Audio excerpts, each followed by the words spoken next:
Warning! The Stone Age Gamer podcast includes a lot of bad language. Cover your motherfucking ears.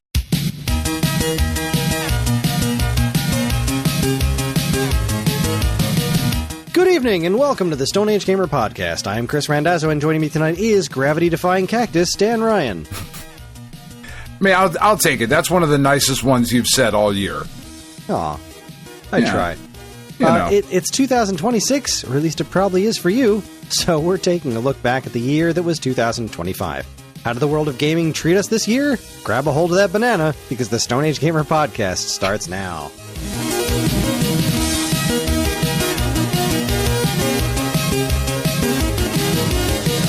I've got mine right in my hand. Both hands. Both hands. Hi, everyone. This is episode 599. It's the week of January 2nd, 2026.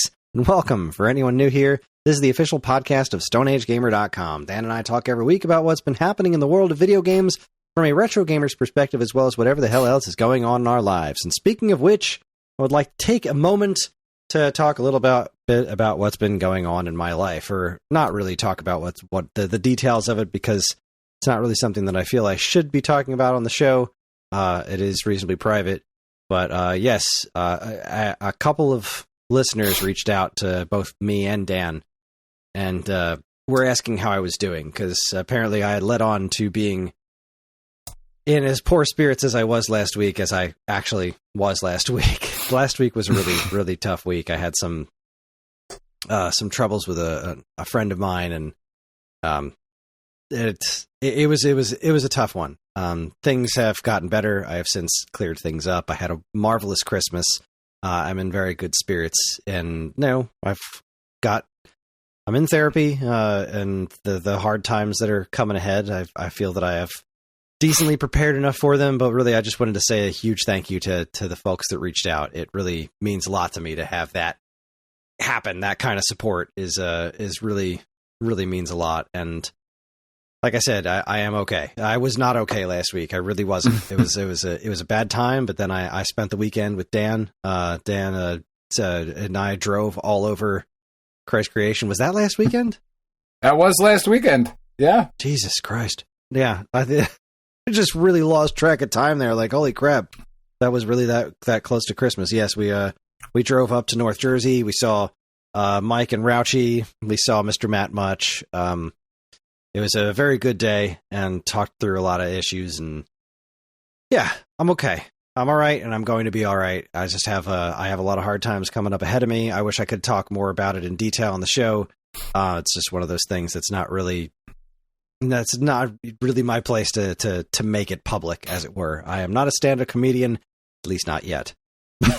But I mean, there's still time, though. You know, there's still time. You never know what could happen. Yeah. I will say that one thing that is in front of me, one thing that I can talk about, are some cookies. So we're doing another test recording here. I think we've got it figured out what we're going to be doing for episode 600, at least visually speaking. Dan and I accidentally wore the same shirt, so we're twinsies, which is super fun. But good. I have in front of me some Christmas cookies. I'm going to show them to Dan right now. They look this one that fell apart. Fucking great. Oh my God. All right. I have so many cookies in my house, it's ridiculous. So this one here that fell apart, this is a gingerbread cookie with white chocolate chips. This one was from Erica, and it is phenomenal. This is from Sean Doyle's older sister, Bonnie. This is a hot chocolate cookie with gold dust, some sort of hard chocolate coating, a hot chocolate cookie, and a giant freaking marshmallow. And this guy right here is one of my Rolo cookies. I think I talked about those on the show. They came out phenomenal. So I have those with me down here, and they are so good, they make me want to cry. Yeah, no, I think all of my cookies came out great. I'm very happy with all of them. The chocolate orange ones, the creamsicle ones came out so good. I did a layer of chocolate across the bottom. Oh man. That's the one exhausting. That I'm most into. That sounds the best. It was to me. Certainly interesting, but it was but they all came out very well. Some of them are already starting to get a little too stale for my taste, so I'm eating them as quickly as I can. Bonnie always makes killer cookies. Erica is a hell of a baker. She made me and Karen sugar cookies that look like She made one that is like Steelers colors that has like a little dude with a Steelers jersey that has a Jerome Bettis' number. And she made a Flyers one for me that looked like Owen Tippett. And Owen Tippett was delicious. I don't know how she makes sugar cookies that soft. Mine always come out like... Well, Karen was the one who usually makes sugar cookies, and we just passed on it this year. But, yeah, so I've got cookies, and they're freaking delicious, and I'm going to eat them. Carl, I've got beer. You know, I've got a Hardywood, Kentucky Christmas morning. This is very exciting. It's an imperial stout too, because I'm a child with a bunch of bullshit in it. I don't have any cookies because I'm a grown ass man. I'm not going to sit here eating. No, I'm just. I don't have any cookies because we didn't. You fucking loser. We didn't make any cookies this year. Like this week, really got away from us. Like kind of the whole Christmas season. Yeah. Got away from us this year, but like this week in particular, when we were sitting down to like, all right, so we're gonna, you know, here's the plan of the things we're going to do, and then my cat, Twyla, the one who we got, probably I think it was probably around this time last year. Is she named after the character on Schitt's Creek? Yes. Because her original name was Trash Bag, because she looked like a trash bag when she was dropped off. This Tiff was working at the old doctor, and somebody just brought this cat in. And they were like, here you go. Here's this bedraggled, wet fucking monster. And she looked like a trash bag. Like, she looked awful. So that's what they named her that day. And it was like, all right, we'll bring her home and, you know, we'll nurse her back to health and whatever, and then we'll adopt her out. And then she just crawled her way right into our hearts, and there was no way she was going anywhere. And, you know, so earlier this week, we started to notice that, like, she wasn't acting right, you know? And, like, cats are weird that way. They don't always show you that they're sick until they're, like, really sick. Like, with a dog... You know, a dog, like, it's pretty obvious. But cats are really good at hiding it. So I think it was probably, like, Sunday night, we started noticing that she just really wasn't herself. And it was like, all right, well, let's keep an eye on that. And then Monday, it was like, okay, something's wrong with Twyla.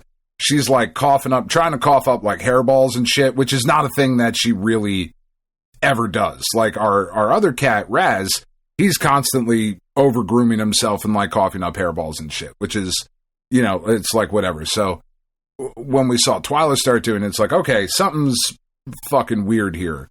So Tuesday, Tiff took her in to her current vet where she works. And they did some ultrasounds and some x-rays and saw that there was a blockage.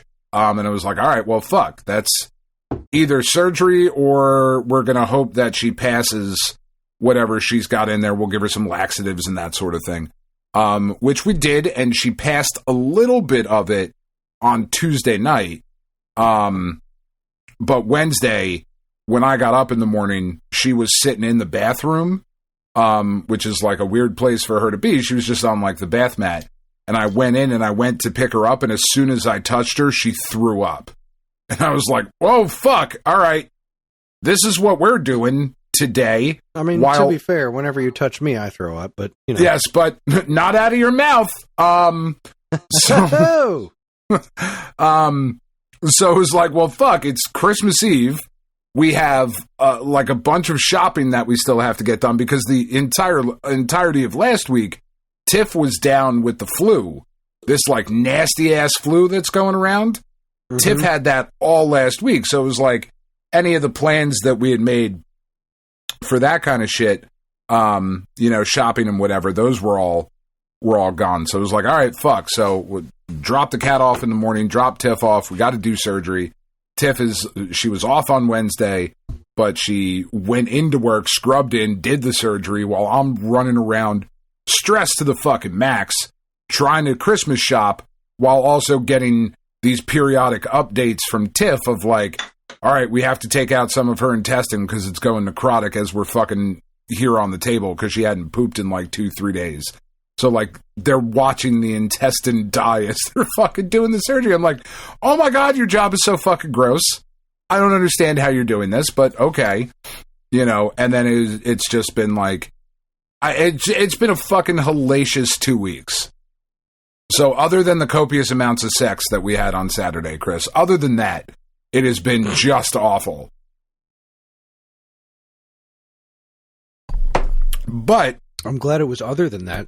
Sorry, you finished like right as I was taking a sip of chocolate milk. Yeah, I know. And then I took when a sip. You have the video version of the podcast, you'll be able to see me struggling to swallow chocolate milk or whatever else is in my mouth while there's awkward silences. Meanwhile, the audio versions will just have that edited out. Yeah, which will be nice. I don't know. Does Evan edit that part out? Again, I don't listen. I don't know. And I'm not going to watch. I'm still like, I'm not going to do definitely not going to watch. I'm going to see myself. I mean, I do. I'm getting enough of this asshole as it is. What do you think? Should my kids be allowed to have dessert? Yes. Yeah, okay. Uncle Kris said sure. Penn should. Roddy shouldn't. That's fucked up. Hey, you said Roddy's been a real asshole lately, but Penn's been helping around the house, so... Yeah, no, you're not wrong. You're not wrong.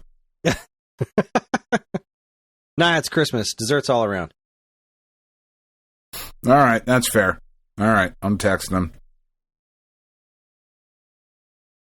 He's also trying to mount his new monitor that we picked up from Mike with the monitor stand and all of that shit, which they're gorgeous monitors, by the way. Love them. Anyway, so what are we doing? Year in review? This is the year in review. We're going to look back at the year of 2025, the year of our Lord, Tommy Tallarico, and that's right. Back at the year in review. Happy Tallarico-ness, by the way, to everyone. Happy New Year's, yes. Tallarico. So, I thought it would be fun to kind of look at this more of like what we played this year, like kind of a real breakdown of what we played instead of going through like game by game throughout the year. Or is that dumb because we're going to do Golden Caveman Awards? Like, which way should we do this, really? Oh, boy. I don't know. I mean, we can kind of do... Yeah. All right, here's what I think. We probably should have discussed this previously. It's been busy. So here's what we're going to do.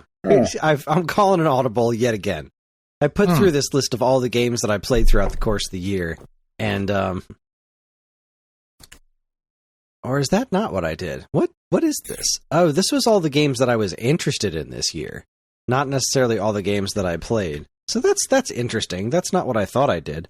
But what I'm going to do instead is I'm just going to look at 2025 in video games on Wikipedia.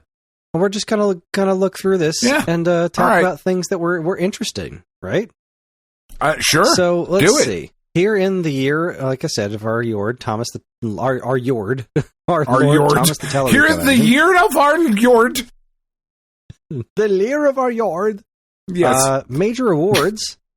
So let's see. We've got the 43rd Golden Joystick Awards, the Game Awards 2025, the 29th Annual DICE Awards, which haven't happened yet. Okay, so really the only 2025 major awards that have happened are the Game Awards and Golden Joystick Awards.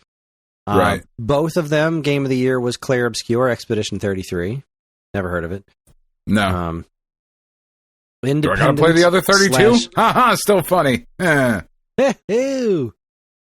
I don't like my Claire's Obscure. I like them perfectly visible. That's right. Independent. So we got Indie Game of the Year. I don't understand what this means. Golden Joystick for Indie and Debut. Okay, so Independent/Debut. We've got Blueprints and Hollow Knight Silksong for the Golden Joystick Awards. Okay. Game Awards was more Expedition 33, just both categories.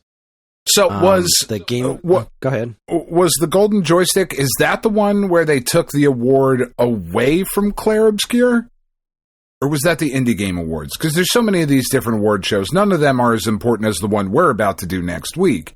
Right, the Golden Cavemans. I honestly don't know, and I don't care enough to look it up. But you're welcome to if you want. Okay. I think I had it in week old news, which I'm now just realizing I didn't put any links in, so that'll be fun. I don't know that I did either, but we're going to find out. It's Christmas, you know? It's Christmas. Of course it's going to be a shit show.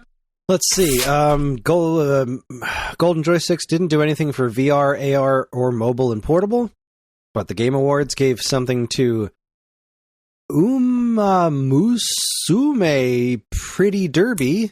Oh, yeah. I downloaded that and was going to play I saw it. that award And being given then, out. yeah, like a hot horse girl game. And then I was like, man, I don't know that I fucking need that in my life right this minute. I don't know that I'm ready for that. I need exclusive ugly horse girls. That's really it. That's right. It was the fact that they were pretty. Yeah. That was the turnoff. VR and AR award was the Midnight Walk. Yeah, okay. That looked really cool, and I was really into that. Never got to it. Artistic achievement, animation and art direction, audio, music, sound design, all Clair Obscur. That's not true. Clair Obscur was audio, music, art direction, and animation for artistic achievement, but then sound design was Ghost of Yotai at Golden Joystick Awards and Battlefield 6 at the Game Awards. I'd thoroughly checked out of the Game Awards by this point. Yeah. Let's see. Character or performance? Golden Joystick Awards gave it to Jennifer English as Mael in Clair Obscur, and for leading role, and then supporting role was Ben Starr as Verso in Clair Obscur. Clean it up. Apparently we should play this fucking game, Chris. I don't have the option. I have no platforms that can play it. Game direction or design all went to Clair Obscur. Narrative, Clair Obscur, in both Game Awards. Multiplayer and online in the Golden Joystick went to something called Peak, which I'm totally unfamiliar with. Yeah, it's a PC game. It's a PC game like you climb. It's like climbing with friends, I believe, is the best way to put it. Weird. I don't know. Yeah. Ooh, I should not have eaten all those cookies. I didn't need to. I knew that going in, that I shouldn't have eaten all those cookies. I basically ate cookies for lunch today, so. Oh, it's Christmas. Calories don't count. You're fine. Yeah. Anyways, let's see here. So that was the last thing for Golden Joystick. So the rest of this is all the Game Awards. Multiplayer online was Arc Raiders. Action was Hades 2. Adventure, Hollow Knight Silksong. Family, Donkey Kong Bonanza. Fighting, Fatal Fury City of the Wolves. Role-playing, Clair Obscur. Sports and Racing, Mario Kart World. Strategy Simulation, Final Fantasy Tactics, The Ivalice Chronicles. Social Impact, South of Midnight. And Special Award, Game Changer, went to Girls Make Games. Yeah. So I got a couple of issues with these. Okay. Unsurprising. I don't know. I don't know how you. I guess is Hollow Knight Silksong an adventure game? Is Donkey Kong Bonanza a family game? It gets family friendly, but I guess when I see family game, I think like a game you play with your family, not just something like that's Mario Party or Overcooked. Exactly. Yeah, something that is a game you play with your family, not just multiplayer, but a family multiplayer thing. I don't know. I feel like family is such a weird category. It's like it exists just so they can give Nintendo awards. Yeah, stop that. It's one of those like weird. I don't know. You might want to go check the Stone Age Gamer blog for your Christmas Eve present. A wonderful article went up about multiplayer games you can play with your family. But yeah, like that particular term, like family game. I mean, it depends on the family. Like, I don't know if you've seen on the Tiki Takis, there is a version of Go Fish that got very, very popular on TikTok called Go Fuck Yourself. And you play exactly the same as you play Go Fish. You deal out the cards and then you ask like, hey, Chris, do you have an alcoholic stepfather? And if you do, you give him the card. If not, you say, no, I don't. Go fuck yourself. And it's super funny. And they get like way more raunchy than that. But like for my family, that is in fact a family game because we have played it as a family. you know, so this idea of like what family gaming is kind of weird and difficult to define. But yeah, you're right. It's the Nintendo Award. Yeah, it's really odd. Yeah. I also feel like the sports and racing. I mean, I guess you kind of have to put sports and racing in the same category, but like, how do you compare Mario Kart World to Madden? Like, they're just so very different. It's another category I don't really get. I also don't know about like, all right, Final Fantasy Tactics: The Ivalice Chronicles. That's a remake of a PS1 game, so should it be considered for Game of the Year? It's a remake. I mean, if it's so, I think that I don't know how different it is, but it seems that seems weird to me. There's like an all new script for that one. Like that starts to get into the question of like what's the difference between like a remake and a remaster? Yeah, right. Like remaster. Like should The Last of Us Remastered have also been up for Game of the Year? Probably not, because you just took what was there and made it look prettier. Right. Whereas if you look at something like this Final Fantasy Tactics, like that is built from the ground up. Right. Or like the Final Fantasy VII trilogy that they're doing now. You can't argue that is the same game as the original Final Fantasy VII. Completely different. Yeah. Yeah. So, yeah. Anyway, the Game Awards suck. They are... I don't think they suck. I don't hate them nearly as much as you do. I was bored out of my freaking mind. They are... It's just... It's a really weird show. It's a really weird show, and I don't know what could be done to make it better. I don't either. Other than us hosting it. Well, I mean, obviously, other than us hosting it, it'd be a lot sexier and certainly a lot funnier. But, like, I don't know that anybody actually cares to watch an award show in, like, the traditional Grammys, Emmys, MTV Awards, even. You know? I don't know that they would if you made it a show that was interesting enough to watch. This is, this is like, it's very funny because this actually smells kind of like Jeff Keighley approaching an award show, similar to how Kojima approaches storytelling in video games. It's not storytelling through games; it's play a game and then watch story. It's like he's just like, okay, well, here's the Game Awards. How do we make it more fun? We just turn it into something that it's not. Trailers. I think that's what people are tuning in for. The trailers. They're not tuning in for the awards. And the people who are tuning in for the awards aren't getting what they're after because they're not getting that information from the people that made the games that are getting the awards. They're not getting that. And that's not something you televise and bring like multiple millions and billions of people to watch. It's just for enthusiasts. And that's got to be okay. But it's not okay to Jeff Keighley and company. They want it to be like this big prestigious thing, and it's just never going to be that because nobody cares. And it's similar to the Oscars. Yeah. Like, it's just the Oscars are moving to freaking YouTube. Because that's where people are about it. It's where people are, and it's where the segment of enthusiast people who give a crap about that anymore. Because like Hollywood isn't what it used to be. There aren't stars the way that there used to be stars. Right. It's a different world now. And those type of people are so few and far between in gaming, right? Yeah, of like, exactly. You have Hideo Kojima.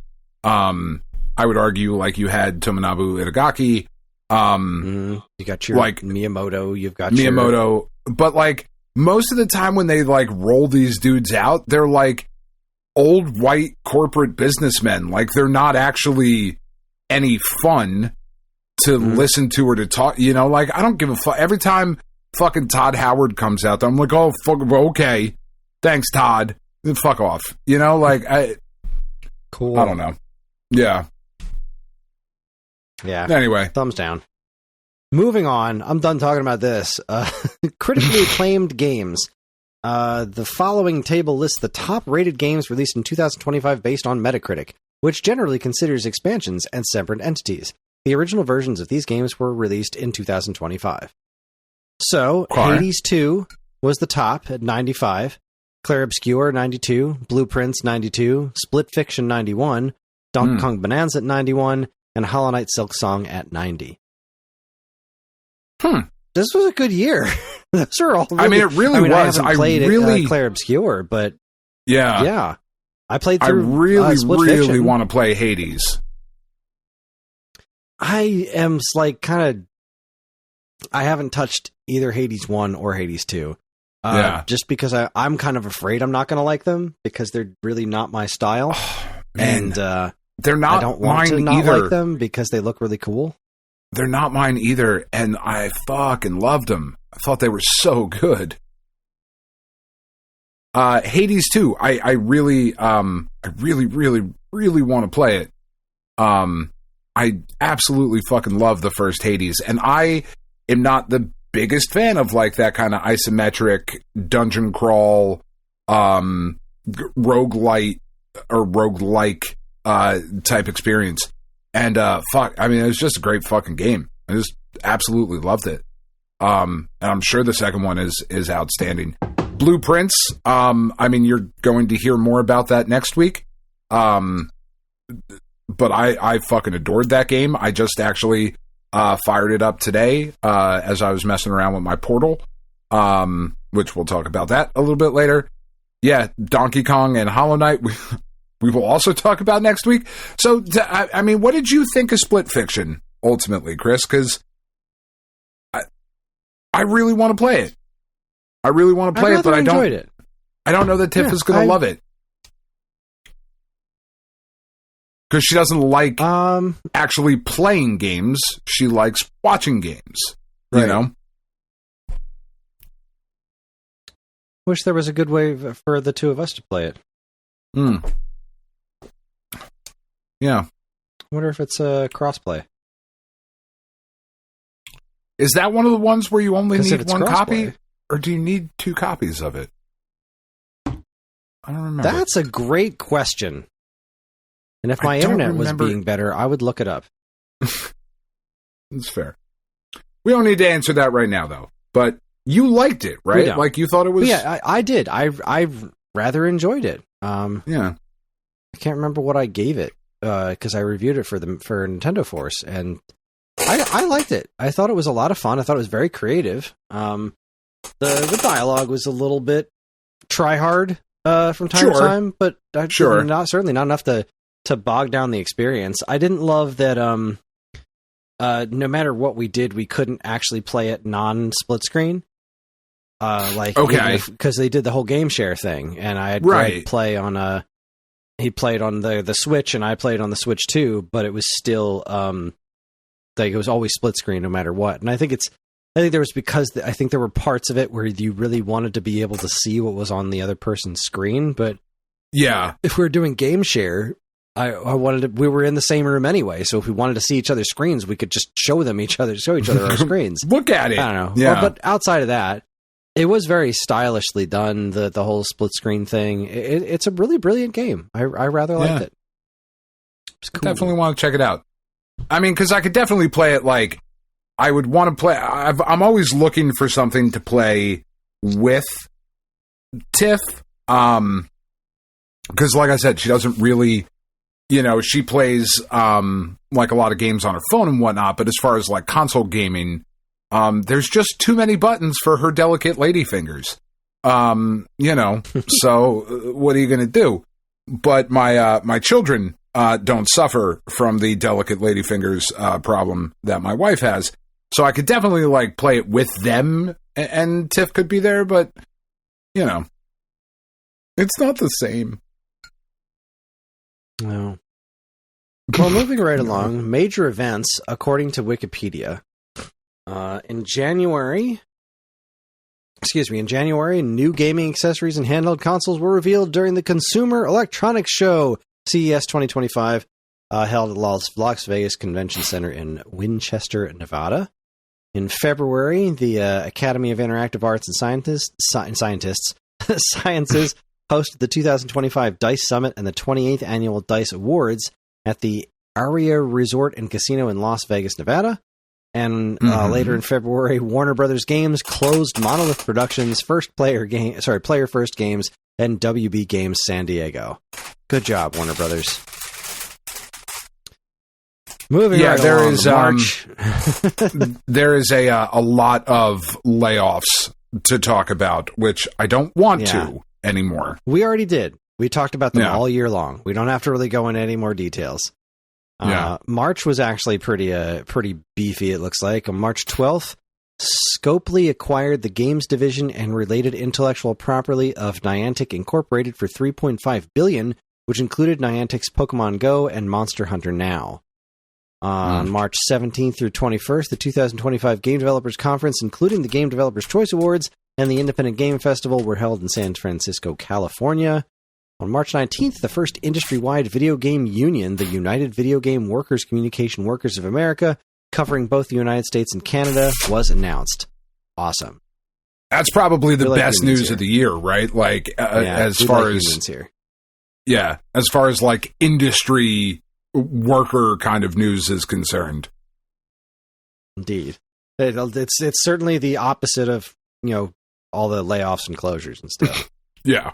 March 25th, Game Informer announced that it had been acquired by Gunzilla Games and reestablished themselves as an independent video game news outlet, additionally mentioning a revival of their print magazine and return of all laid-off staff members. That was another good piece of news. If also you like awesome. Game Informer. Yeah. I always really liked Game Informer. I know Game Informer is a relatively divisive magazine. I don't know. I always kind of liked it. I like the format. I like the size of it. I'm a size queen, right? So I do. I know obviously. This of you, yes. So I've heard and seen in action. But yeah, like, I don't know. I always like Game Informer. I have a love-hate relationship with Game Informer. It was a rag at certain points. It's done great things at certain points. It's interesting. I've always been more of an EGM kind of guy. Yeah. But anyways, March 27th, Ubisoft announces the formation of Vantage Studios, a €4 billion subsidiary with a 25% ownership by Tencent to manage its top franchises, including Assassin's Creed and Far Cry. Yep. Mm-hmm. Anyways, Ubisoft. April, London Games Festival. I'm just going to start skipping around because this is going to take forever. Electronic Arts laid off between 300 and 400 employees, including at Respawn Entertainment and Codemasters. In May, Rockstar delayed Grand Theft Auto 6. EVO was held in Japan. Super Nintendo World opened to the public in Florida, and the Pac-Man franchise celebrated its 45th anniversary in Japan. June, we started to see a bunch of the summer festivals, the Summer Games Fest, and all the various streaming things that you wasted hours of your life watching. So many fucking trailers, and they keep coming. They've really got to find a way to consolidate this. It's really do unsustainable. That. Holy shit! July, so Microsoft much. laid off 4% of its workforce. SAG-AFTRA members voted to ratify a new interactive media contract negotiated with game developers and publishers, ending the year-long strike impacting voice actors. That's cool. And Atari SA announced plans to acquire a controlling interest of Thunderful Group for about €4.5 million. It's a lot of euros. Yeah. Gamescom happened in August. The Super Mario franchise celebrated its 40th anniversary in September.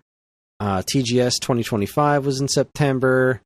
EA announced its intent to be acquired as a private company by the Saudi Arabian public investment fund Silver Lake and Affinity Partners for $55 billion to close by June 2026, pending approvals.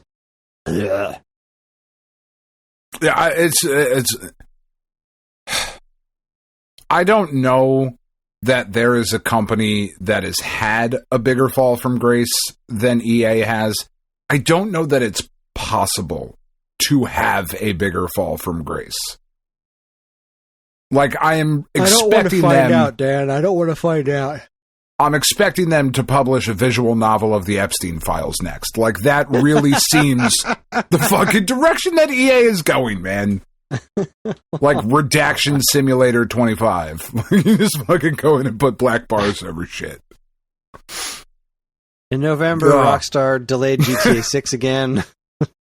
And then in December, Netflix announced its intent to acquire Warner Brothers, including Warner Brothers Games, in a deal valued at $82.6 billion. The Game Awards were held, and Doug Bowser will retire as president and CEO of Nintendo of America, with Executive Vice President of Revenue, Marketing, and Consumer Experience Devin Pritchard succeeding as president, and former president of Nintendo of Europe, Satoru Shibata, succeeding as CEO, respectively. That'll be really interesting to see. I mean, because first of all, like, a woman, ew. Like, we're all thinking it, so, you know, ugh, gross. But also, like, it's one of the things you kind of like about Nintendo is that they're relatively consistent, you know, like, and you know who that person is usually. They have somewhat of a more public-facing, persona, fucking whatever, like that position comes with a little bit more screen time. And they've done really well under Bowser. Like, you cannot argue that Nintendo is certainly headed in the right direction by any real metric. So to have that kind of change is kind of scary. But maybe she really likes Kid Icarus. Don't you put that in my head? I mean, maybe we can hope. Maybe she's like, I also don't know why we're not doing more Punch-Out or pro wrestling. Fuck, let's get that done. Let's get it done. You know? All right, on to the stuff that really interests me. Hardware releases. So this was the new hardware that came out this year, and I don't know what half this shit is. On January 15th, the MSI Claw 8 AI Plus from MicroStar International came out. No idea. But it says AI, so I'm not super interested in it. The Claw A8 BZ2EM and Claw 8 AI are 2025 gaming handheld consoles. This device is part of the Claw series from MSI and is designed to compete with other high-end gaming handheld consoles. This is just a handheld PC as far as I can tell. Okay. The Lenovo Legion Go S, which is another one of those little handheld PC things. Right. I get that. The Nintendo Switch 2 came out in June. I've heard of it. On June 5th. Yes, I've heard of it. I'm vaguely familiar. I'm familiar. Jace. October 16th was the ROG Xbox Ally and the ROG Xbox Ally X. I mean, name things better. Nobody wants to say, could I get the ROG Xbox Ally X? Like, the ROG Ally, that's fine. ROG Ally, that rolls off the tongue. Yeah. When you throw ROG Xbox Ally, it just throws everything off. It just makes it worse. It does. The Xbox Ally? Does ROG need to be there anymore? Stop it. How dare you? Yeah. October 31st was the release of the Atari Game Station Go and the Lenovo Legion Go 2, which is different from the Lenovo Legion Go S, I guess. And then in December 5th was the Intellivision Sprint. The fuck is the Intellivision Sprint? Did we talk about that? Yeah. It's, let's see. Did we? The official thing on here is, it's kind of like the Intellivision version of the 7800 Plus, you know? Oh, okay. The acquisition of the Intellivision brand and library of Intellivision, blah, blah, blah, blah, blah. Atari announced Intellivision Sprint for pre-orders in October 2025 and shipping December for $150. As a retro console based on the original Intellivision design, the Intellivision Sprint will include 45 games from the original Intellivision. It will include 2 controllers based on the original design of Intellivision, though both will be wireless and charged by USB ports on the console. Overlays for each of the built-in games will be included. The console also supports HDMI video output and USB-A connections. Look at that. Look at that. If you've got a little wherewithal, you can make an Intellivision console in 2025. Woohoo! All right, so that's all the hardware that came out in the year of our Lord, 2025. So let's talk about the games. Let's talk about the games. What happened in the month of January, Dan? Let's see. There are a ton of games. I'm just going to look for anything that looks like it was interesting. In January, Turnip Boy Robs a Bank came out. Dragon Quest X Offline. Oh, Donkey Kong Country Returns HD. It's a great game. it's a solid port of a great game. Solid is being generous.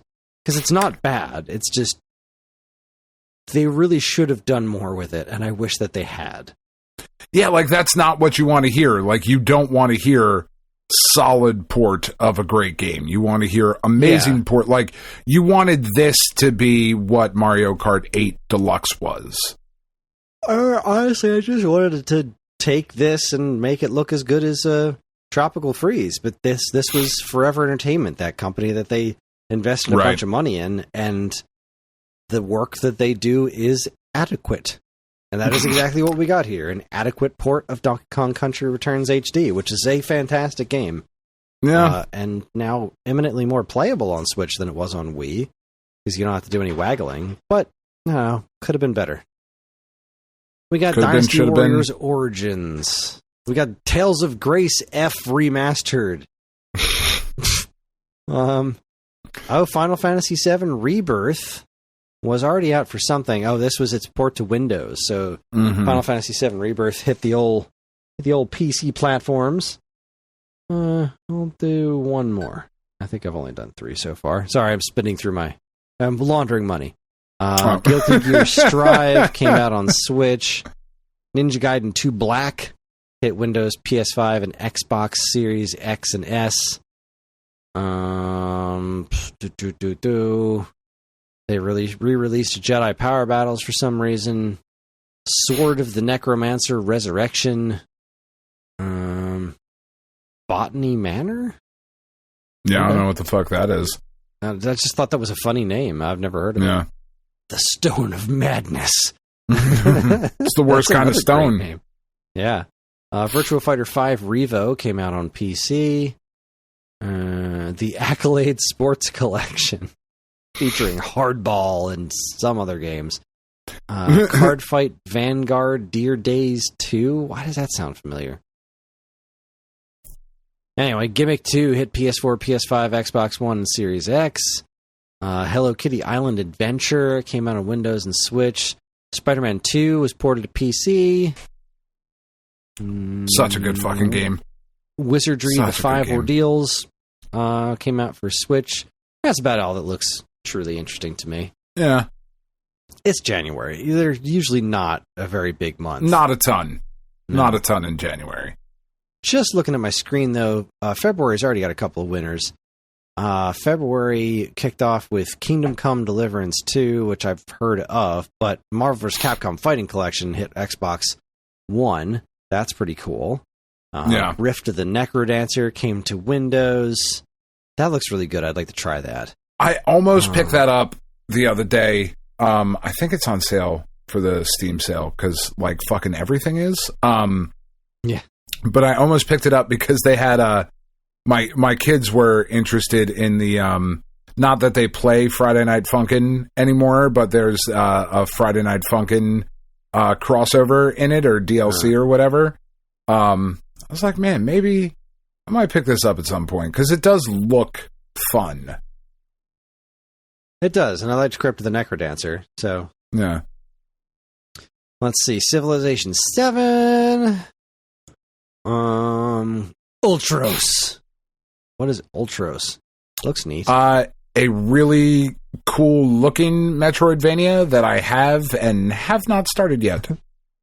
But I do have it. Tomb Raider 4 through 6 remastered. Yeah, Rift of the Necrodancer's on sale for $13 right now. So maybe. We'll see. Surface. Like a Dragon Pirate Yakuza in Hawaii. Sure. Sayonara Wild Hearts was ported to PS5. One of the best games I've ever played in my life. Ninja 5.0 was released on Switch, PS4, and PS5, having been re-released from the old Game Boy Advance. Yeah, that was the limited run games thing that is super fucking expensive now, but such a good game. I love that game. Glover was ported to Switch, PS4, PS5, Xbox One, and Xbox Series X and S. For reasons. Sure. The Yu-Gi-Oh! The Early Days collection came out on Switch and Windows. Monster Hunter Wilds came out for PS5 and Series X. And Turok.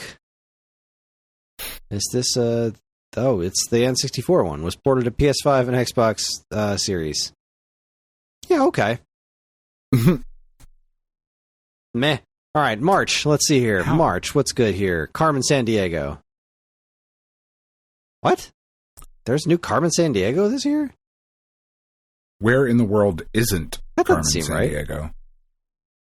Oh. Up your butt. I mean, you don't know Just my says life. Carmen Sandiego 2025. There's no information on it on Wikipedia other than it exists. But it's a At game the loft. Australian Game Developer Joint. Awards 2025, the game was nominated for Excellence in Mobile Award. Huh? Okay. I mean, let's fire up the old App Store. Maybe that's Take what a I'm look. doing tonight. Instead of the right, new games that I got for 2 Point Christmas, I might be playing Carmen Sandiego. 2 Point Museum is a big deal to people. I am not people. Something called Sorry We're Closed. It's a horror game. I like that name. Suikoden 1 and 2 HD remaster. That's pretty cool. Fate. So, if I Boy, can this is just a- interrupt here Nice. for a second, Chris. Please do. Well, I look for Um, anything of value here. My child, Roddy, is hooking up his new monitor. And he sent me a picture of the back of the monitor, and he was like, "Hey, I don't have a cord that fits in these ports. What type of cord do I need?" And I was like, "Just please come down here and get an HDMI cord. Why don't you know that that's what that's fucking called? You're 16. Anyway, come down here and get an HDMI cord." So he came and got the HDMI cord. And then he just sent me a text and said, "Do I need another cord? Nothing's happening." And I said, "Nope, just the HDMI." To which he responded, "The computer is on, but the monitor isn't."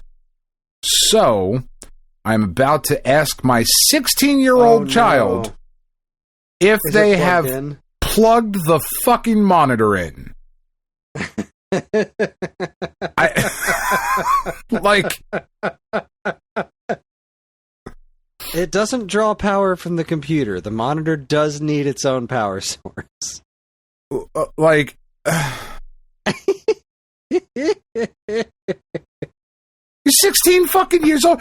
My aunt, who is in her 60s, doesn't know fucking shit about shit with computers and technology. My children, who are in their teens, also don't fucking know shit about shit when it comes to tech. Why are we the only ones, Chris? Why are we? Why? Dan. Why? Why doesn't I don't know. I anybody have a lot of else know thoughts how on that. anything works?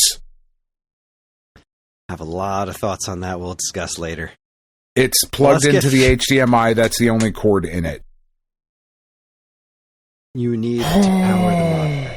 Need a power cord. All right, while you're losing your shit on your child, About to go WWE murder him. 2K25, MLB The Show 25, the My Sims Cozy Bundle, and Assassin's Creed Shadows, and Xenoblade Chronicles X Definitive Edition, they all came out in March. Oh, God, Breakout Beyond came out in March. Breakout Beyond was so good. I was just playing that the other day. I'll talk more about that later. This Gal motherfucker just Guardians. responded with, "Oh, I didn't think it did," when I said you need a power cord. Why didn't you think it did? Does it run on Dreams? Oh, My monitor runs on positive vibes. it's just fucking vibing. We're just fucking vibing. That's right. I'm turning on. This is why we should have this is why the video is going to be good, because you get to fucking see me having a fucking mental breakdown. Fuck, dude. See, I actually like this right here, because the way I have my setup is that my camera is on the screen that's in front of me, but Okay. your screen is on the screen next to me. So I'm looking. Whenever I'm watching you when you're talking, it looks like I'm looking at you. Just fucking see me fucking flailing wildly about over here on the side. Like it Having looks a like I'm just fucking- gonna poke you in the eye. Oh, god damn it. I'm so fucking angry right now. I'm so fucking angry. And this is the fucker that I got an RTX 3060 for. You know, because he wants to mod shit. You can't even fucking turn the fucking monitor on. How are you going to mod anything? Fuck. All right, let's see. Anyway. Here. I really want to get through this. I really want to. We're in April, and I feel like there's so much more to do. Let's see. Last of Us remastered. Part 2 remastered. Tetris the Grandmaster 4, which was released on PC. South of Midnight. That's a big one. Windows that is and the Series S. Yeah. S and X. Blueprints came out on Windows, PS5, and Xbox Series. So fucking good. So good. God, I love that game. Pocket Bravery. That's not what I call it, but okay. It's what we used to call it in high school. We'd be behind the bleachers. Oh. You want to go do some Pocket Bravery? iRobot. It's an iRobot game? The new... different thing. Atari's iRobot. Okay. From Llamasoft, the new version of iRobot came out on... Windows, Switch, PS4, PS5, Series, and VCS. Indiana Jones The Great Circle landed on PS5. I just installed that on my PS5 today because the children, for the first time ever, and like it's kind of a gift for both of us, but like whatever, the kids were like, we want to get mom a video game. So because of this particular game, it wasn't just like, let's find her something to get.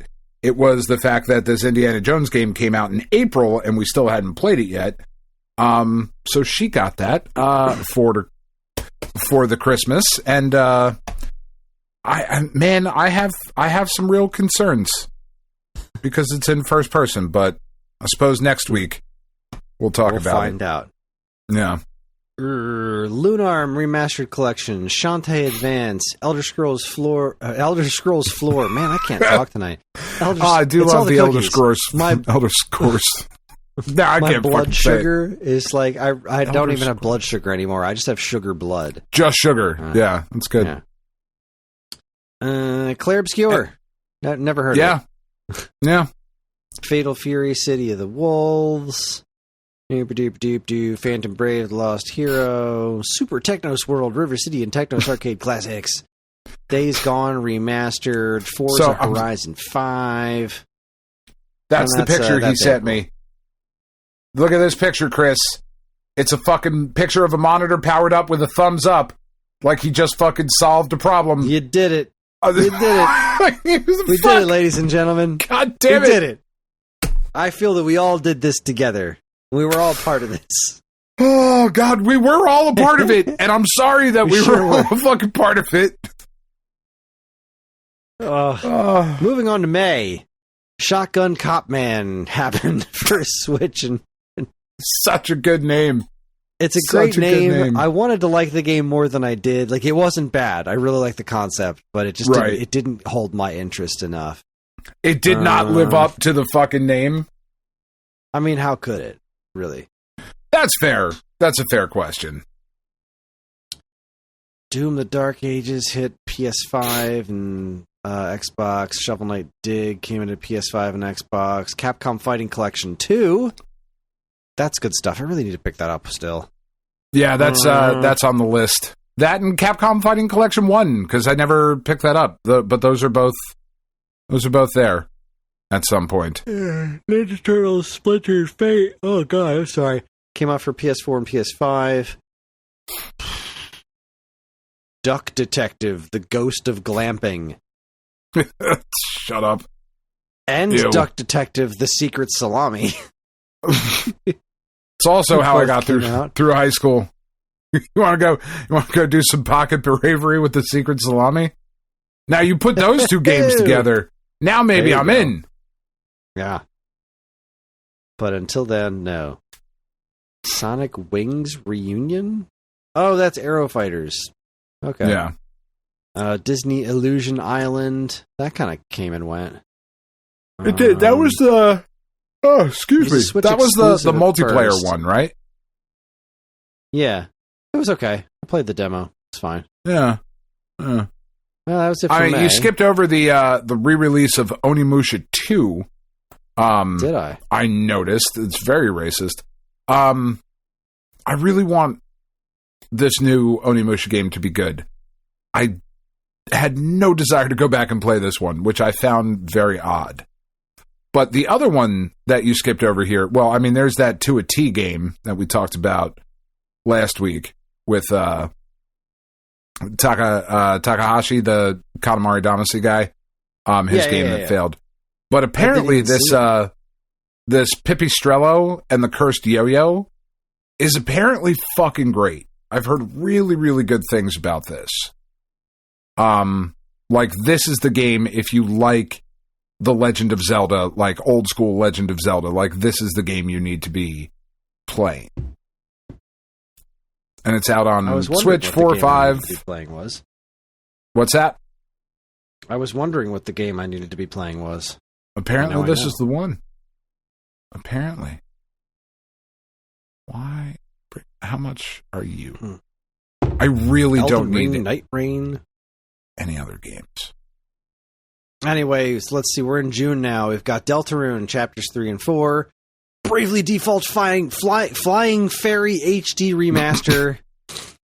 This was the Switch 2 launch, so we got Civ 7, we've got Fantasy Life, we've got Fast Fusion, Fortnite, Hitman, Hogwarts Legacy, Kitsunugame, Breath of the Wild, and Tears of the Kingdom, Mario Kart World, the masterpiece that is Switch 2 Welcome Tour. Blech. Oh, God. I still can't believe they charge money for that. Yeah, that's just... What the frig? Split Fiction hit Switch 2, Sonic Cross Shadow Generations, Street Fighter 6, Suikoden Remaster, Survival Kids, they all came out on Switch 2. Yakuza 0, Director's Cut. Those are pretty solid, released, launched titles for Switch 2, I'd think. Switch 2, I think, had a really, really good launch lineup. Yeah. It's a good platform. I like it. I still will argue till I'm blue in the face that they should have flipped Donkey Kong and Mario Kart World for the launch lineup, but man, it's a really, really good lineup. Yeah. The Alters came out June 13th. The Alters was that's won a handful of awards. We did that. We covered the game on Waveback from Matt, and it's got good music. It's a really good concept. I'd be interested in trying that game someday. Yeah. Five Nights at Freddy's, The Secret of the Mimic, the Gex trilogy, Date Everything. Gex trilogy. I will date everything, and that game's supposed to be real funny. Ended up in the situation I'm in. Yeah. Tron Catalyst. I am bored out of my mind. Raidu Remastered. That was the one that they tried to make a big deal of during one of the Switch Directs. Yeah, right? Yeah. And it was like, wait, Raidu? What? Who? Don't give a fuck. Yeah, really just looking for anything that jumps out at me and says, this is really important. Death Stranding 2. Did I just scroll right past that? That was on the 26th of June. 5/26. Oh, there it is. On the beach. On the beach. I am hopefully going to have that finished by next week when we record. I have a week off of work this week. I have a PlayStation Portal. So I can play it at all times now instead of just on the TV. I really, really want to get it taken care of, which is a really weird way of saying it, because I do really enjoy the game. Like, genuinely, I think it's been fucking brilliant. I kind of stopped talking about it. I realized I was thinking about it, right? Because I did that last year with Astrobot. I was like, ooh, I'm going to stop talking about this game so it could be my game of the year. Like, I don't know that Death Stranding is my game of the year yet, because I got a couple other things that I have to work through in the next week. But, like, I realized I did that. Like, I stopped talking about these games for some fucking reason. But it's fucking brilliant. It's great. I don't... It's definitely not for everybody, and if you didn't like the first one, this one's not going to... the second one? Yeah, this one's not going to be any better for you. But man, it's just fucking great. It's absolutely brilliant. I was playing it a little bit today. And as you like ride around to different, the different like, bases and stuff or homes or whatever the fuck where you're delivering shit to, they all have little virtual Christmas trees like projected out front of their little shelters. It's fucking great. Love it. Game's fucking something rules. called Cats Away came out in July. Uh-huh. That's great. We got Missile Command Delta, which didn't really seem like my bag of tea. Angerfoot came out on PlayStation 5. Still want to check that out. Never got to it. Yeah. Patapon 1 and 2 replay, Tony Hawk 3 and floor. 3 and floor. Seriously, That's what is wrong with me? 3 and floor. Dude, I thought you were doing it on purpose. You could have just played it because you did the Elder Scrolls one. Bendy and the Dark Revival. Yeah. You know, that's a thing. Penn was super into that. It was good. Oh. Yeah, I like I've never heard of it. I like the Bendy games. Cool. They're good. I didn't even know that was a thing. What did I just see? DK Bonanza. Donkey Kong Bonanza. Yeah, I mean that's the real big one. Game. I mean, well, that and Golden T Arcade Classics, obviously. But of course, 10 out of 10. Man, I'm really surprised that there has not been more or like an announcement of story content DLC for Bonanza at this point.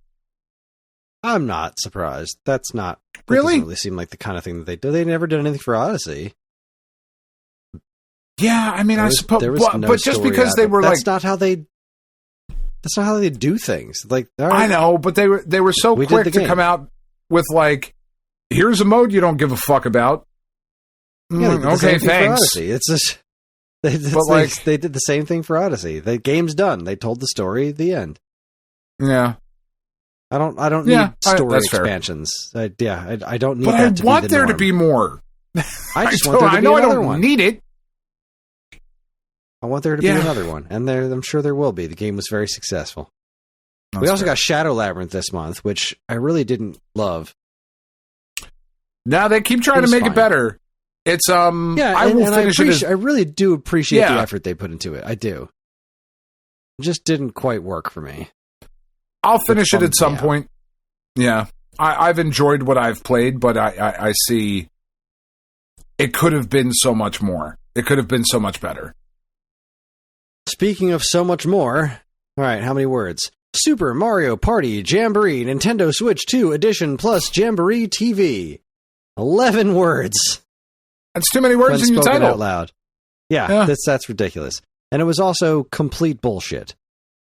Yeah. The fact that the graphical upgrade does not apply to the base game, that's so dumb. Fuck all the way off. Yeah. I didn't buy it. I kind of wanted to, but I didn't buy it. I'm glad you didn't. Cotton Reboot, Eartheon, blah, blah, blah. Oh, Ninja Gaiden Ragebound. Yeah. Ninja Gaiden. That was great. Have you started Shinobi yet? But it was great. I have not.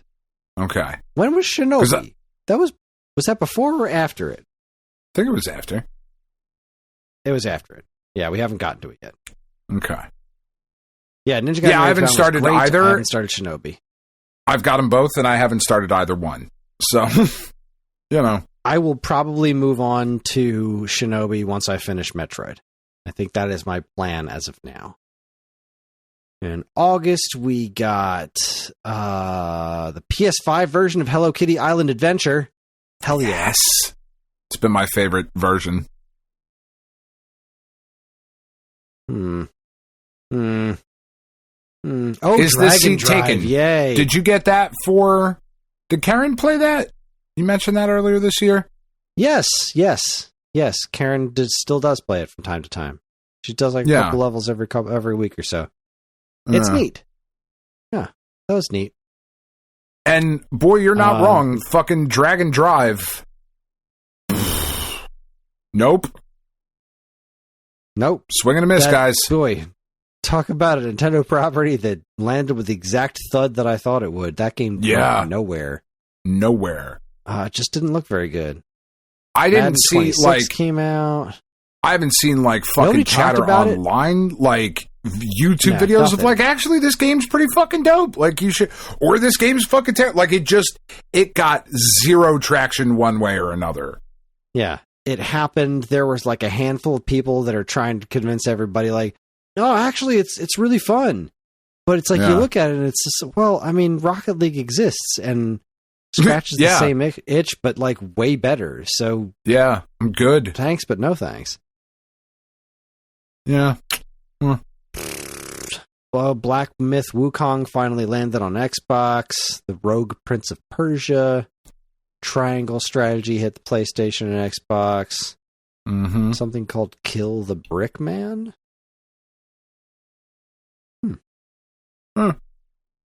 Helldivers 2 hit Xbox Series S. That was a pretty big deal. On the same day that Gears of War Reloaded hit everywhere else.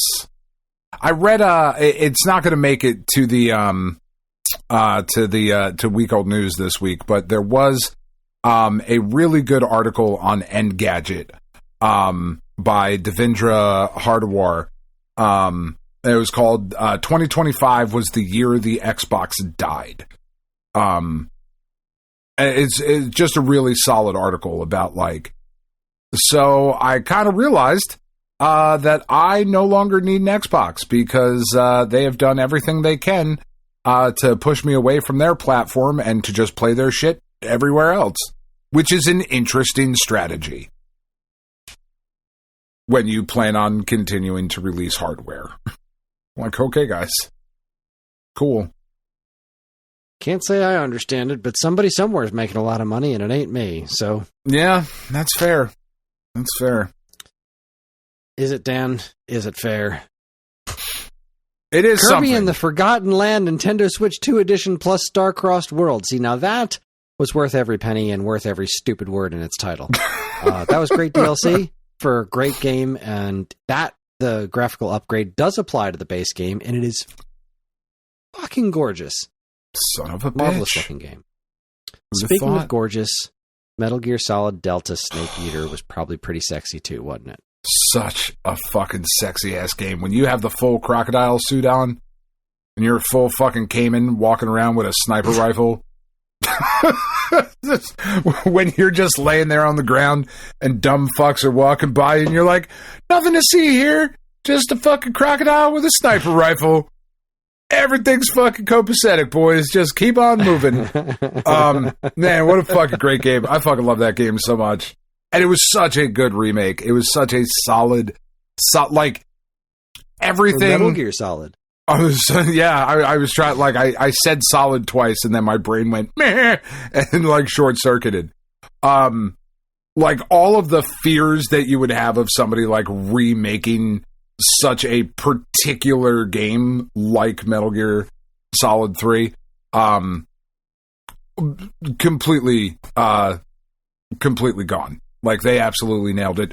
Please fucking remake the original Metal Gear Solid. Please announce that very, very soon. It desperately needs it.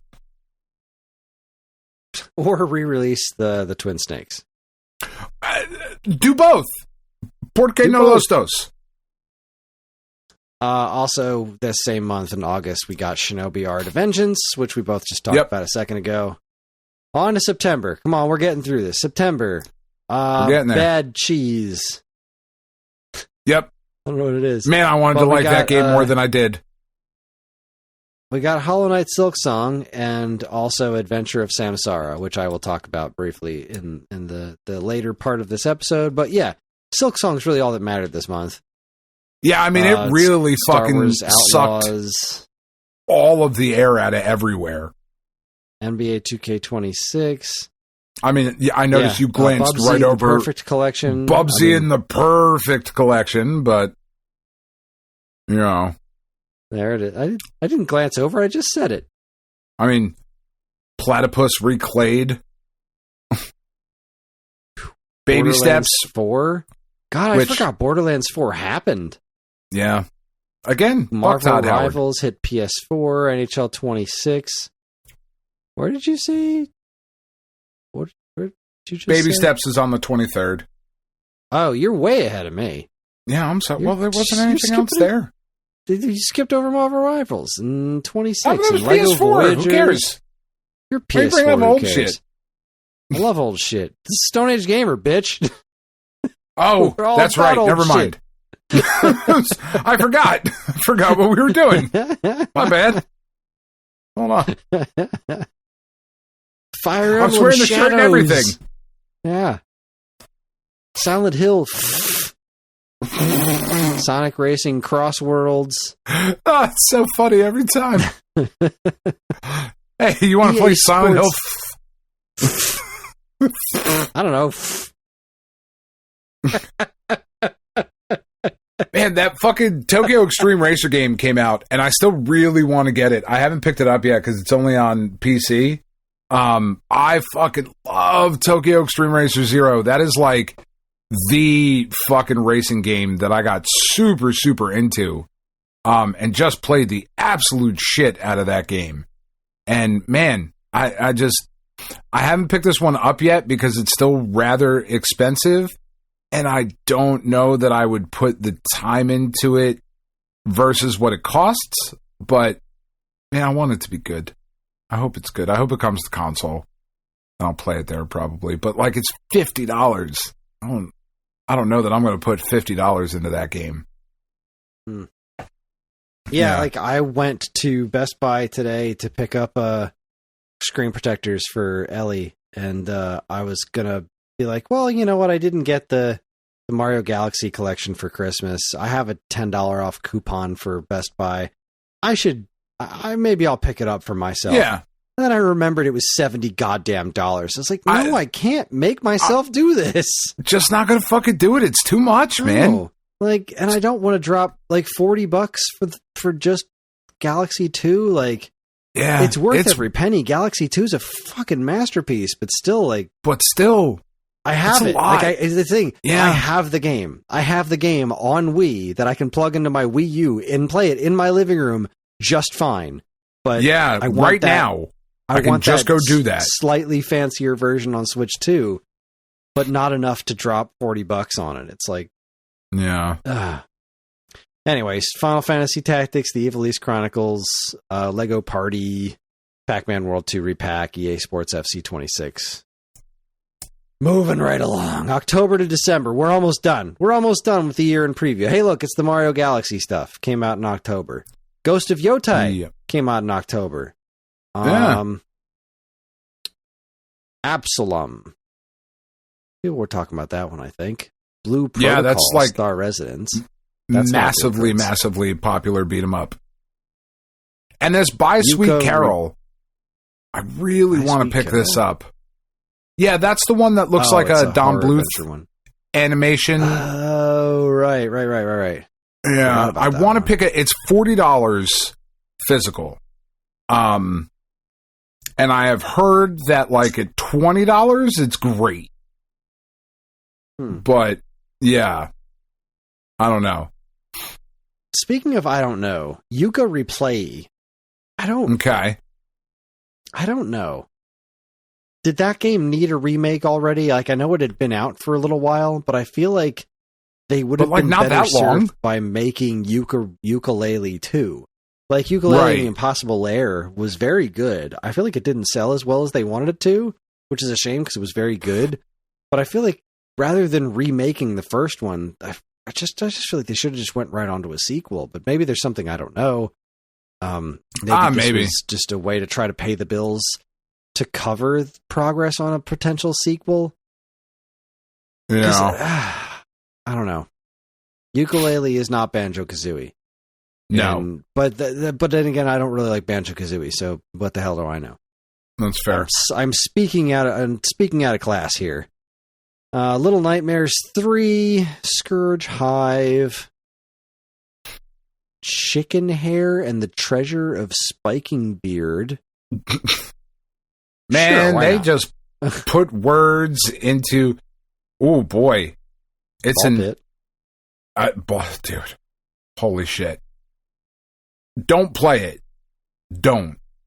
It's on my wish list right next to Balatro. Like, you don't. Maybe someday. So you're going to like Ball Pit so much more than I think you're going to like Balatro. I think Balatro is great.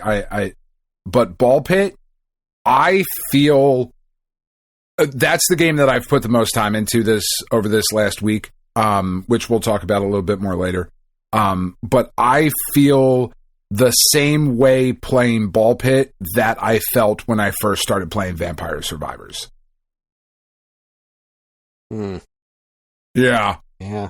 It's fucking good. It's really good.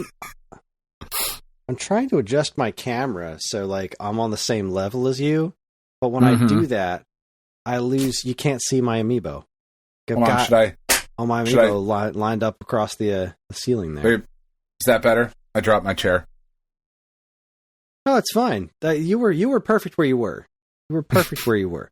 I do want to appear a bit taller and intimidating. I certainly want that to be the case. Now you look shorter than me. No, you should definitely put your chair backwards. Son of a bitch!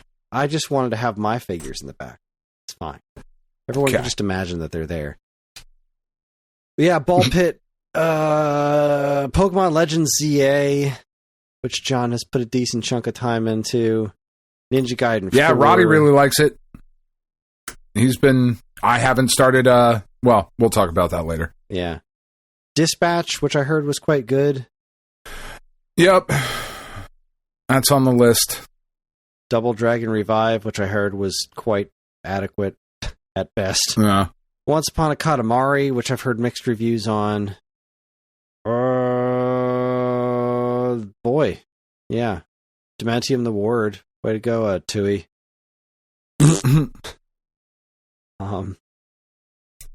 Wow, yeah. Just a lot of stuff, huh? Nothing really jumping out there we go. Mortal Kombat Legacy Collection. There it is. Yep, that came out. That's all I got for October. What did I miss? Outer Worlds 2? Yeah. That Arc Raiders thing, the extraction shooter that's been super popular. Yeah. That won an award. Earlier. Not for me.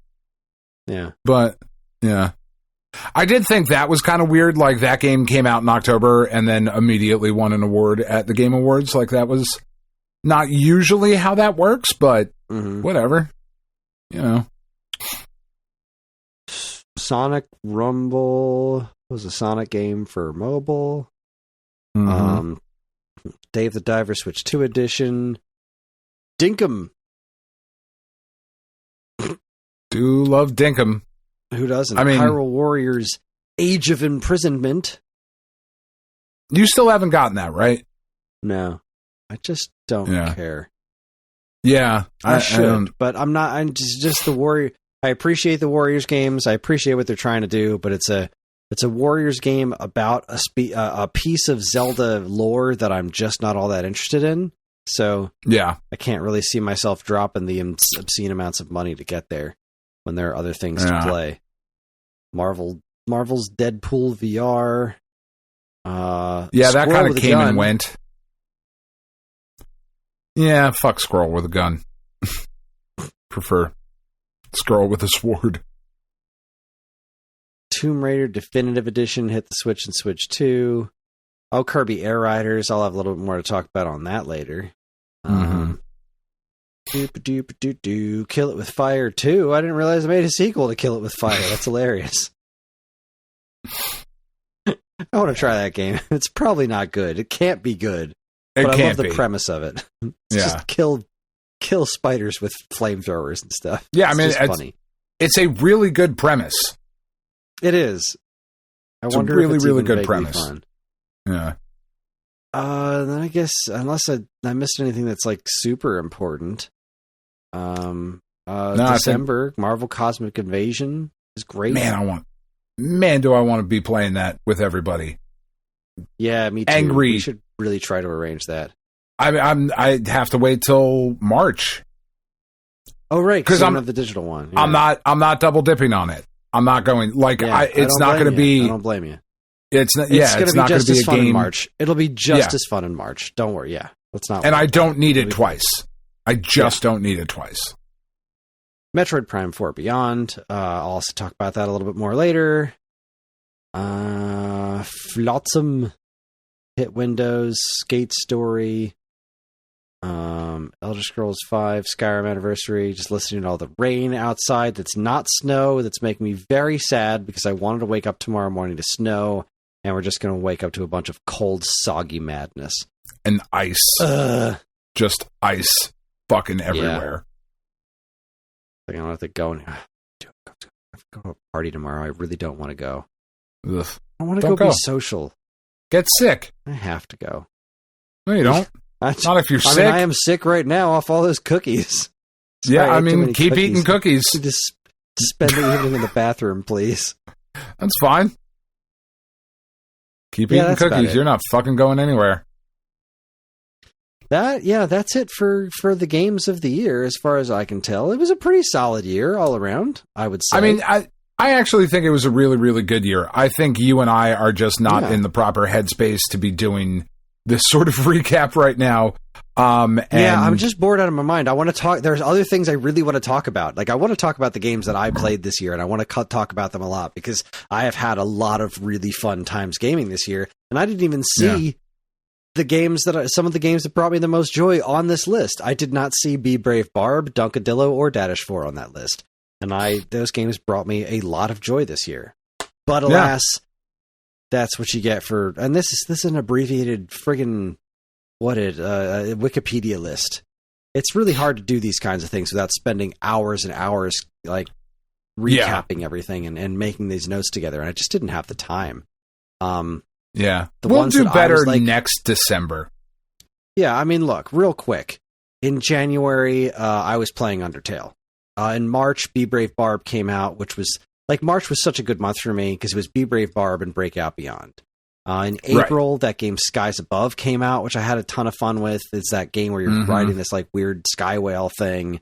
On May 20th, the Sea of Stars Throws of the Watchmaker DLC happened, and I didn't really play much of it. I'd like to get back to that. Start that. Yeah.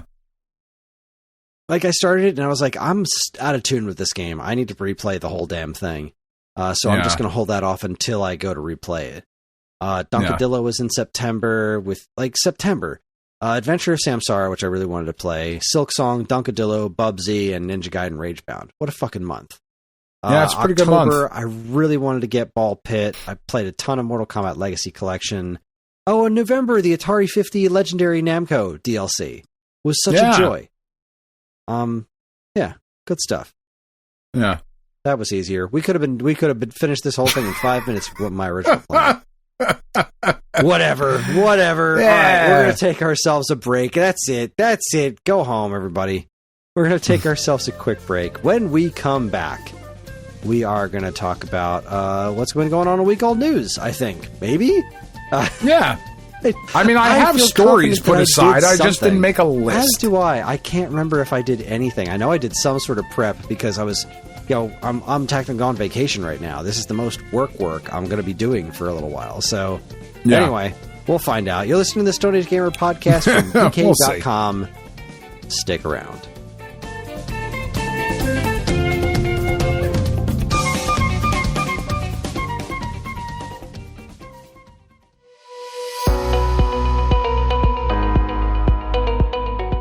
Hi, everyone. Kris here. Podcast listening is free, but podcast creation is not. That's why the Geekade Patreon exists. In an effort to help us pay the bills, we've got a Patreon page set up where you can gain access to our monthly podcast topic schedule, get early access to many of our shows, and more. If you'd like to help support Geekade and keep these shows running week after week, head over to the Geekade Patreon page, linked in the show notes of this very podcast. Hey, I'm Ryan. And I'm Andy. Neither of us are David Crane, but we are the hosts of David Crane's Amazing Movie Time. That's our monthly Geekade Patreon exclusive podcast that covers movies that are cult classics, weird, or just sometimes laughably bad. We ourselves have at least two of those qualities, so I guess it makes sense to hear what we think of those movies in retrospect. You can hear all that and more by becoming a Geekade Patreon supporter. And, as always, be kind, rewind.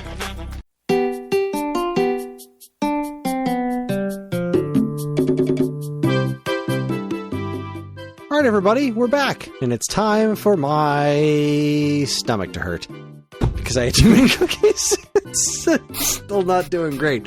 The break took longer than I wanted it to because nobody refilled the Brita filter. I went upstairs to get a new glass of water, and the Brita filter was empty. It's like, come on, we live in what a bunch of assholes.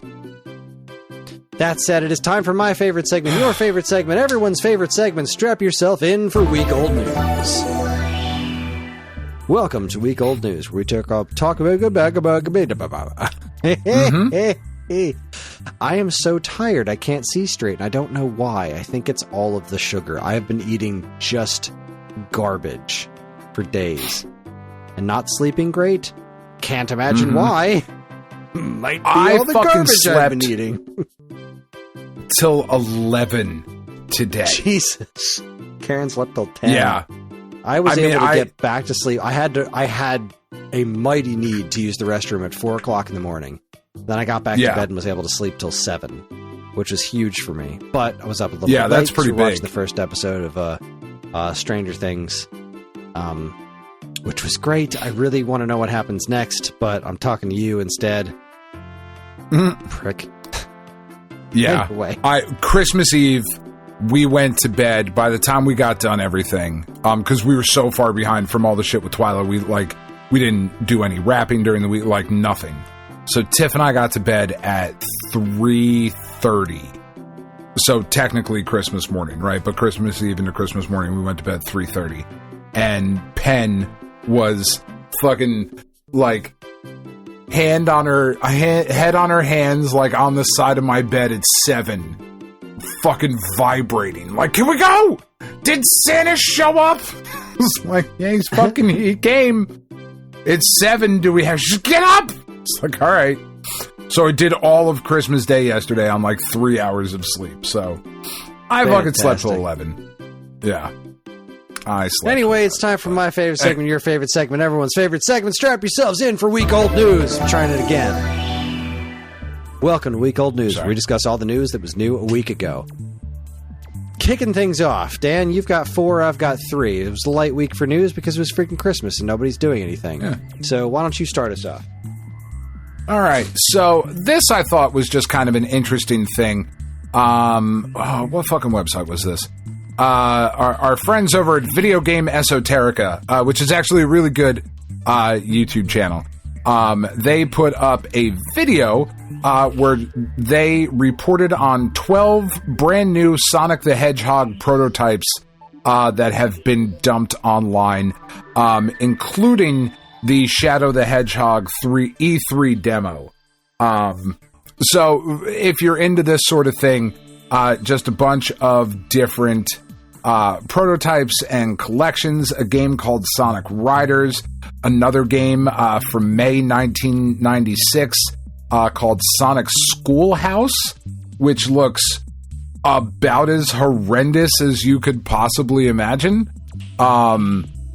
This kind of stuff I think is always kind of neat, right? Like when they find the old weird games and things that were close to complete, or 90% done, 70% done, whatever the case may be. But this one was just a whole bunch of Sonic games that were just dumped. So pretty fucking cool. Wild. Yeah. Sonic Schoolhouse has like pictures of Sega characters in a bus like heading to school. It's like, what are you doing? This is 1996. Everything's edgy. What's wrong with you people? Nobody wants to be on a school bus. Anyway. Everybody wants to be on a school bus. Let's see.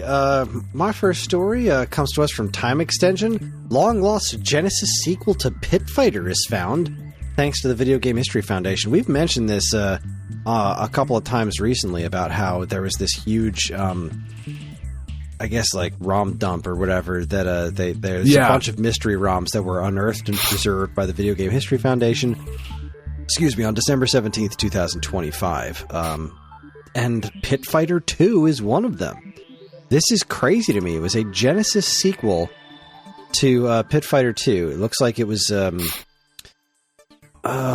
supposed to be... It was developed by developed by Poly Games. Pit Fighter 2 was to be published by Tengen, and it was a Sega Genesis sequel to Pit Fighter, which is so weird that it wasn't an arcade one. Yeah. Like, that's the system. Now, granted, the Super Nintendo Pit Fighter is notoriously terrible. In fact, it is the current reigning champion on Matt McMuscle's The Worst Fighting Game series is the Super Nintendo version of Pit Fighter, which is just dreadful. But yeah, I'm watching the video right now of Pit Fighter 2 for Sega Genesis, the unfinished ROM, which is just so wild to me that this exists, and it got far enough to be a thing with hired actors and everything, and then it just kind of disappeared. Who knows why? Yeah. Maybe because nobody really likes Pit Fighter anymore. I mean, that is super weird. I genuinely love Pit Fighter. I really do. It's not good at all. It's not good. It is not a good game. But I really like it. I don't know why. I just always have. Yeah. I really like it. Anyway. You just gotta wonder what could have been. Yeah, you do. Speaking of dumping games, like I was before you rudely interrupted me with a story that had nothing to do with it. No, I'm just kidding. It had everything to do with it. It just dumped Pit Fighter things. Our friends at Time Extension also report that you can now use the Analog Pocket to dump your Game Boy cartridges, which I just thought was kind of a cool thing. So for those of you who don't know, right, the Analog Pocket is a very sexy handheld FPGA device that will let you play your Game Boy Color, and Game Boy Advance cartridges natively. And then they also have the little add-on adapters for Lynx, PC Engine, Neo Geo Pocket, and Game Gear. You can load up ROMs from a micro SD card. You could do a bunch of shit. You can now also legally back up your cartridges using just the Analog Pocket, which is pretty fucking cool. That is pretty fucking cool. Yeah. Ain't that something? Yeah, since the retros have become very difficult to find, retros were kind of the gold standard on ways to dump games, or at least as far as making it easy and accessible for folks. And they've been inaccessible for a while, so it's really cool if the Analog lets you do that. Yeah. All right, I'm not going to go into much detail here. I just want to read what Go Nintendo wrote. Go Nintendo reports, Speedo teams up with Nintendo for a Kirby product line. Insert your own inappropriate mouthful mode joke here. Yep. Yep, it's I'll insert some into your mouthful. It is a tight Kirby underwear. That's pretty great. Yep. Yep. If that's pretty great. If that's your thing. If Speedos are your thing, then you can get Kirby Speedos, apparently. In Japan. Yeah. Time Extension reports. I don't really know where to go from there, so I'm just gonna move on. Time Extension reports that Zelda Twilight Princess has been decompiled. So this is actually, I think, really cool that we are getting to this stage. So their report says that Twilight Princess has been decompiled to its source code. Again, this is something that Video Game Esoterica they had a lot of shit coming out this week. For those of you unaware, as I really was until they really broke it down here, but decompilation is basically if you break a game down to like the bare bones source code so that you can port it natively to other systems. Right. So what this means is that now that Twilight Princess has been decompiled, it can now be programmed to run natively on a PlayStation, natively on an Xbox, or most likely, which will happen at least first, will be running natively on a PC, so you won't have to do any of the like tricks and other stuff that you have to do to get a game running on a system it is not native to. And they've done, there's a bunch of things that have been done with this. A lot of the Zelda games are very popular. Nintendo stuff, as you might imagine, is very popular in the decompilation scene, mostly because they don't port their shit to PC ever. So people are, this is the way to do it. It took a couple of months for Ocarina of Time to get ported. Once that was decompiled, that took, I think, like 2 or 3 months, and then that got ported natively to Windows. It's called Ship of Harkinian, is the native port of it. It just opens the doors for some really cool stuff, and there's been a lot of Nintendo GameCube stuff getting done recently, which is also exciting because that kind of just puts it like there's a timeline for this kind of shit, right? Like nobody's decompiling really like PS4 games yet because we're just not at that stage, but we are at the stage with GameCube, which is kind of cool. Agreed. That is an interesting thing. Was that Star Fox 64? I think happened. Like we were hearing a bunch of stuff about 64 games not that long ago. So hearing it's really coming to GameCube is wild to me. Yeah, and yeah, like you said, it's progressing like they're pretty official quickly. PC ports for things, and this right, is how that's gonna show up. This is how it's going to show up. It's how these games are going to get preserved ultimately. You know, since Nintendo does their own very Nintendo way of going about it. So this is just another option out there. It's a good thing.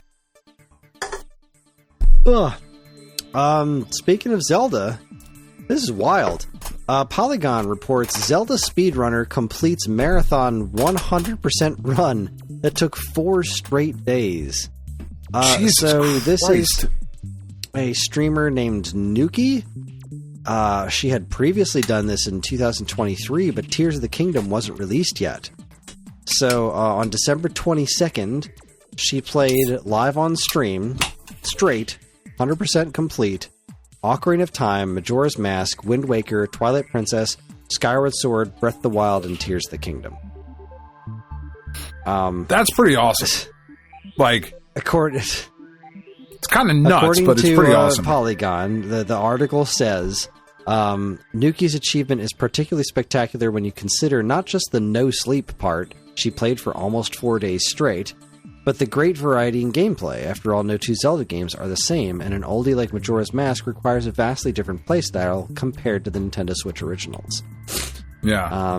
In a celebratory post on X, Nuki states that it took 6 years of practice to set this speedrun record, and she'll cherish the speedrun forever.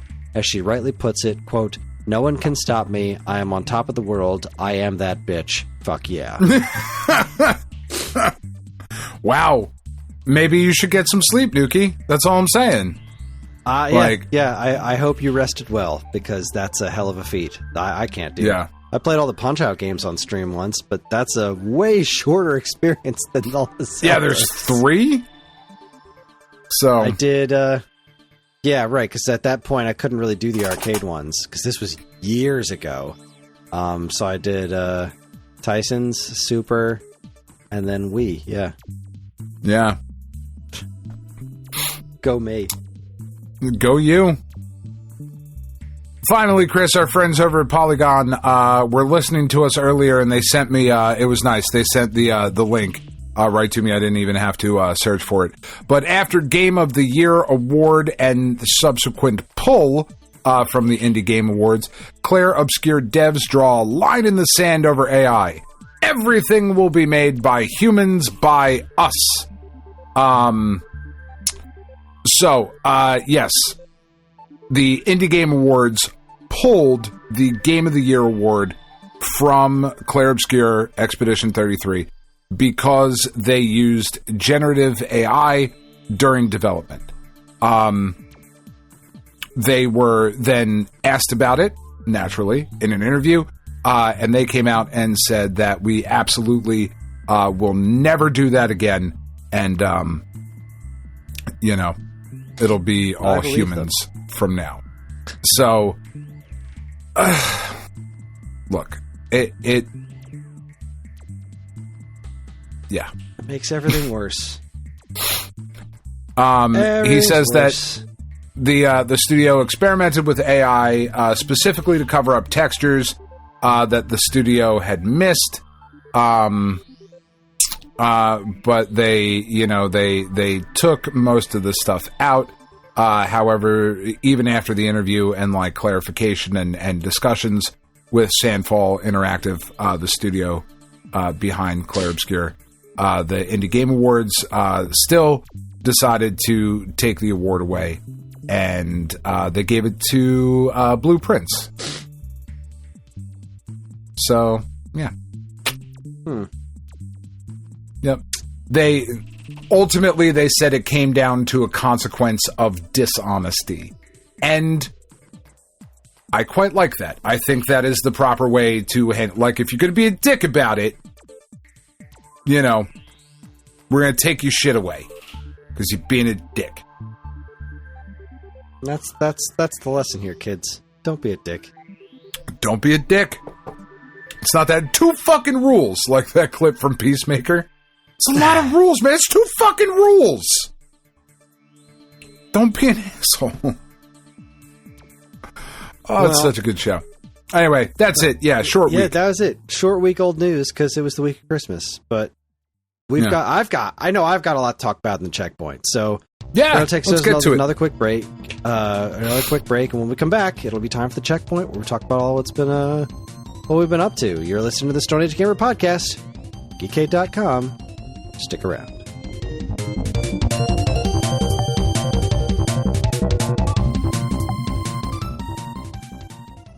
When you hear the words cross-stitch, you probably think of a grandma lovingly making a Christmas stocking, a picture of a lighthouse, or maybe a Bible verse with flowers.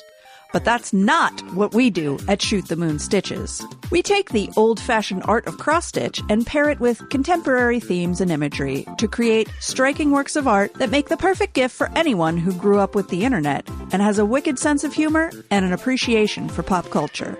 From cult favorite TV shows and movies, to retro video games, to TikTok trends. If it's made you smile, chances are we've stitched it. You can shop our selection of art and gifts by going to Etsy.com and searching Shoot the Moon Stitches. For all your fun, feminist, fandom fiber art needs, visit Shoot the Moon Stitches.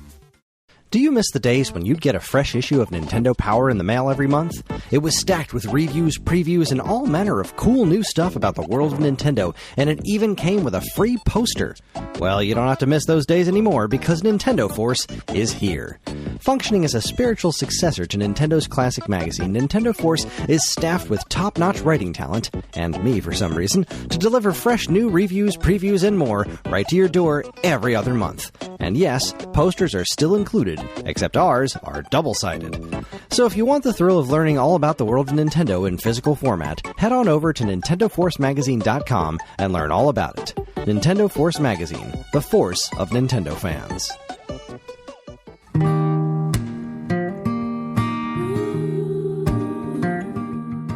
We are Safe at Home, the leading dog rescue in the heart of New Jersey. Are you searching for a loyal companion, a dog that will bring love and joy to your home? Look no further than Safe at Home. At Safe at Home, we believe in giving every dog a second chance. We rescue, rehabilitate, and find loving forever homes for dogs in need, right here in the Garden State. Our dogs are ready to make a lasting impact on your life. Each one has a unique story, a wagging tail, and an incredible capacity for love. When you adopt from Safe at Home, you're not just gaining a pet, you're becoming a part of our family. Our dedicated team ensures a seamless adoption process, providing ongoing support and guidance. With New Jersey's beautiful parks, beaches, and trails, you and your new furry friend will have endless opportunities for adventures and cherished memories. Safe at Home relies on the support of compassionate individuals like you. Your donations and volunteer work enable us to continue saving lives and finding forever homes for these amazing dogs. Join us in creating a safer, happier community for dogs in New Jersey. Together we can make a difference and give every dog the chance to feel safe at home. Visit our website or call us now to learn about how you can be a part of the Safe at Home mission. Safe at Home, because every dog deserves to be loved and protected. www.safeathomerescue.org.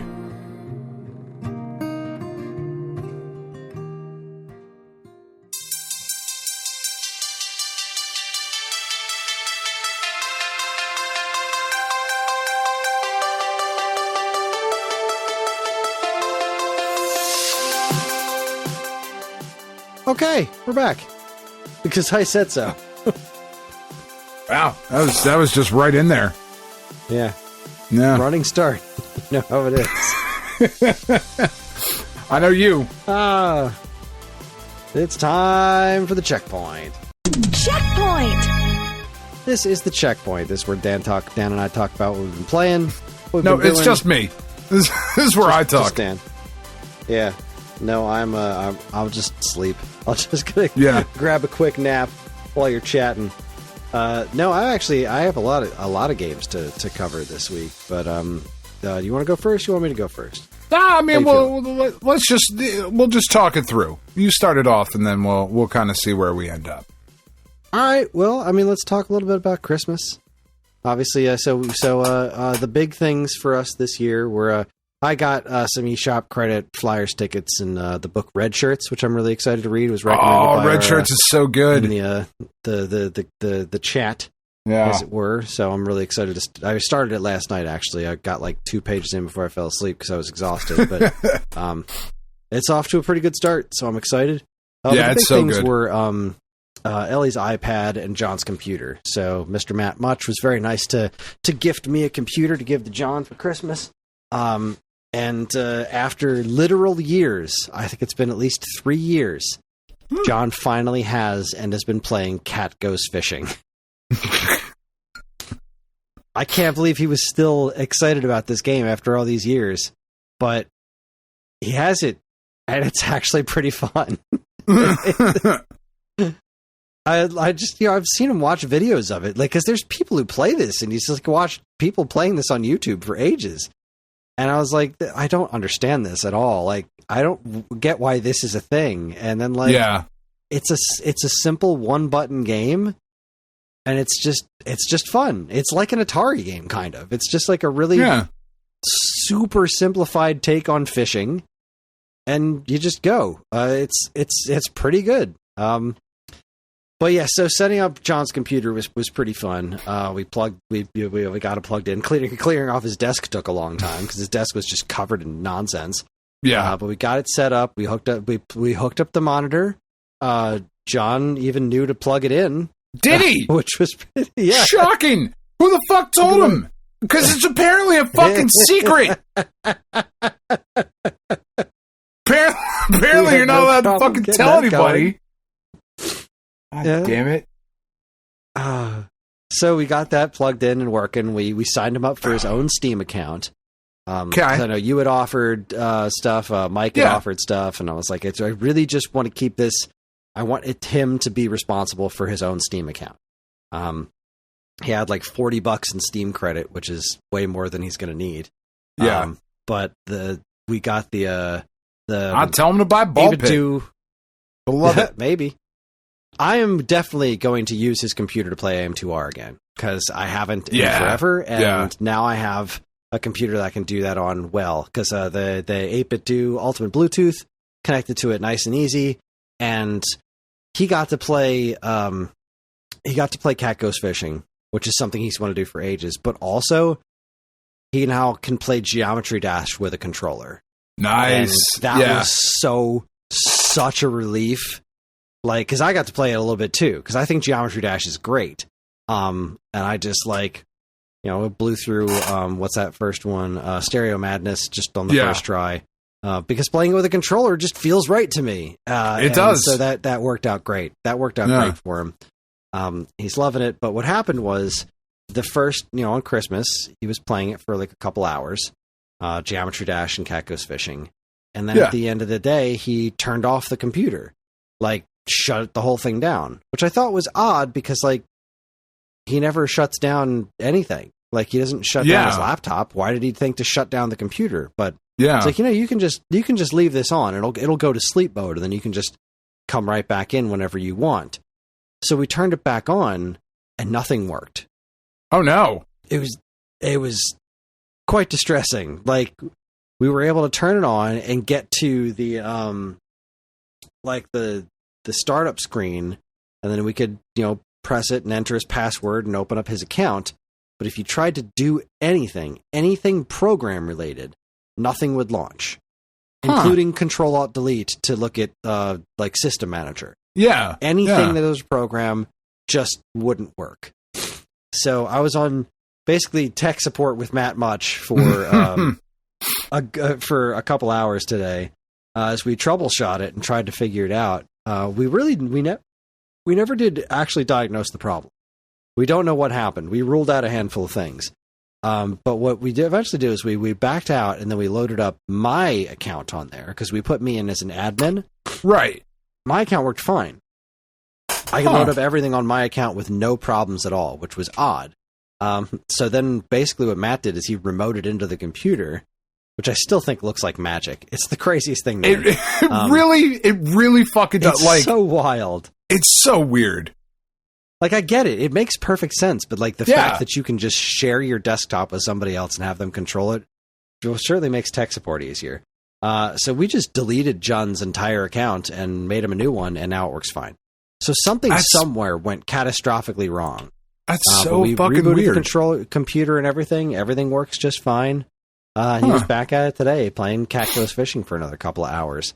So that was the I have done almost nothing but tech support since Christmas. Like yesterday and today have been me running tech support. So like Ellie's iPad was a whole ass thing. You'd think it wouldn't be. It's like we started it up and it's like you want to create a kid's account. Like this belongs to a kid, so let's make a kid's account. So a kid's iCloud, and then it's like, well, you have to put yours in first. And so I put mine in. And they're like, all right, now Ellie is in existence. Maybe you need to wait for a password. But while we're waiting, we're going to download every text you've ever sent and every picture you've ever taken and every contact in your phone onto this iPad. And I'm like, no, don't do that. Do not do that. Please don't do that. And it's like, no, we're going to do this now. That's right. I'm like, what? Please don't put pictures of my dick on here. What are you doing, Apple? Every text message that I send was just coming through on her iPad. I'm like, no, please don't do this. And then I get a call from the next door neighbor because the neighbor girls also got iPads and the same exact thing is happening to them. She's like, my next door neighbor, she does hair. And so she has tons of clients like that come to her house and text her all the time to like confirm appointments. And like her 8-year-old daughter is just like, who is this? Like, I don't know this person. So that was a whole mess, and I eventually got it all figured out. But I had to figure out Ellie's iPad, how to separate my stuff from her stuff, and then delete all of my stuff from her iPad one at a time. And then, so we finally got that separated, and then I went next door, and I was helping her set up the ones for the kids. So between yesterday and today, I spent hours figuring out Ellie's iPad and the neighbor girl's iPad. A friend of mine called up to figure out how to use Amiibo in Splatoon 3 because they got one of those 3 packs of Amiibo, but they had no idea how to actually get the rewards for them. So I had to walk them through that. The whole business with John's computer. We got my dad a new TV for Christmas, but the headphones that he has don't connect to his TV because the new TV doesn't have a headphone jack. So we're like, all right, well, we'll just use an optical cable. So I went out and bought an optical cable, but the optical cable doesn't fit in the back of his headphones, and I can't figure out why. Like, there was an adapter for a micro optical cable thing, like a mini optical cable thing, but his port is too big, which I've never seen before. I've never seen optical cables of different sizes, and I'm trying to look it up with this, like, it's a Sennheiser headphone set. I'm trying to look it up, and they're like, you just plug the optical cable in the back. And I'm like, bull fucking shit. No. And like, if you put it in there, it just it doesn't connect. And the nearest I can figure out is that I think maybe there was supposed to be some sort of flap or like cover on it, and it's not there. Like, I think at some point maybe one of my children like was playing in his room and messed it up. Like, that's the only thing I can think of is that a piece that's supposed to hold it in place is no longer there. Why does he have headphones for his TV? Because he's old and deaf, and he doesn't want to, like, when he would listen to he would watch things in his little man cave room, and my mom couldn't hear the TV in the living room because the sound from his room was so loud. So we got him headphones.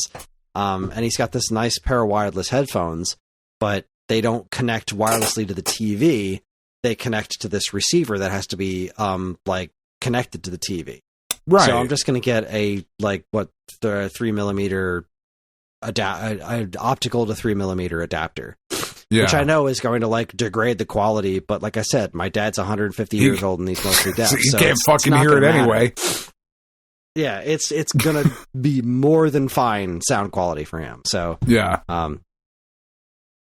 him like a 65-inch television, which I know, like, that's a pretty big TV, generally speaking, but I know they come way bigger. But when it's in a room this small, it looks enormous. That's awesome. It is hilariously big, and he loves it. It was like I've got a I think a 55-inch TV just sitting out here in my garage, and when we had the Basset Hounds years ago that we were fostering. No, not the Basset Hounds, because Basset Hounds are great. What the fuck was it? There was some shitty dog that we had. I don't remember. But they chewed Anatolian through. Shepherds? What's that? The Anatolian Shepherds? No, they didn't chew through it. Was it the Beagles that chewed through it? I don't know. It was one of the dogs that we had here. It was definitely the Beagles. It was. It was the Beagles. They also love blueberries. Yeah. They chewed through the cord. So Penn was like, I mean, could we get a new cord for it? And I was like, yeah, no problem. We could get a new cord for it. I'll put it in your bedroom. But I have to actually splice the wires together because it's not a detachable cord. That was a weird fucking hand motion I just made. It's not detachable. I just fucking jerked off on the screen. It was fucking weird. So I think I'm going to splice some wires together to get her a fucking power cord. But then I'm going to mount like a 55-inch TV in my kid's bedroom. That's insanity. But it's just sitting out here in the garage. Like, it's just here.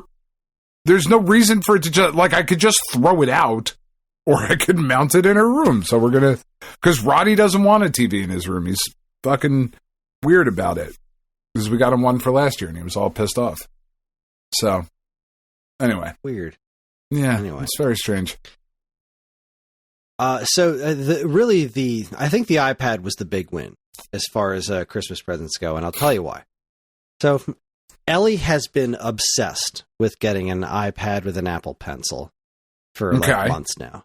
Yeah. That's all she's wanted. To the extent that she hasn't been able to sleep. She's been scared that she wasn't going to get it. She just wants to be able to play all the games with her friends. Yeah. So when she gets things that she really loves, she usually goes super exuberant, screamy, just completely lose her shit. She started crying.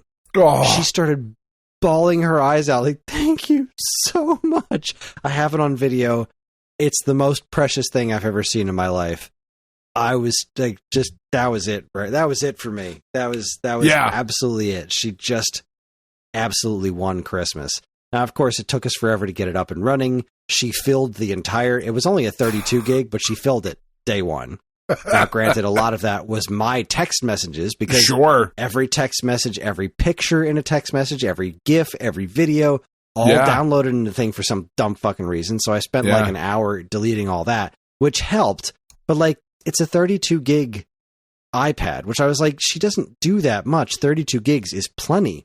But 15 of those gigs is the operating system.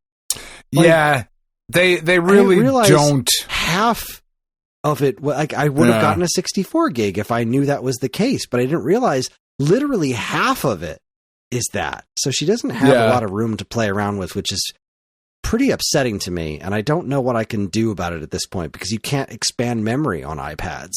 So, I mean, I don't want to return it and spend more money to get an extra one because we just don't have it. Like, right. She just has to stay on top of maintaining things and not take 150 videos and pictures, which, I mean, I guess is going to just be fine.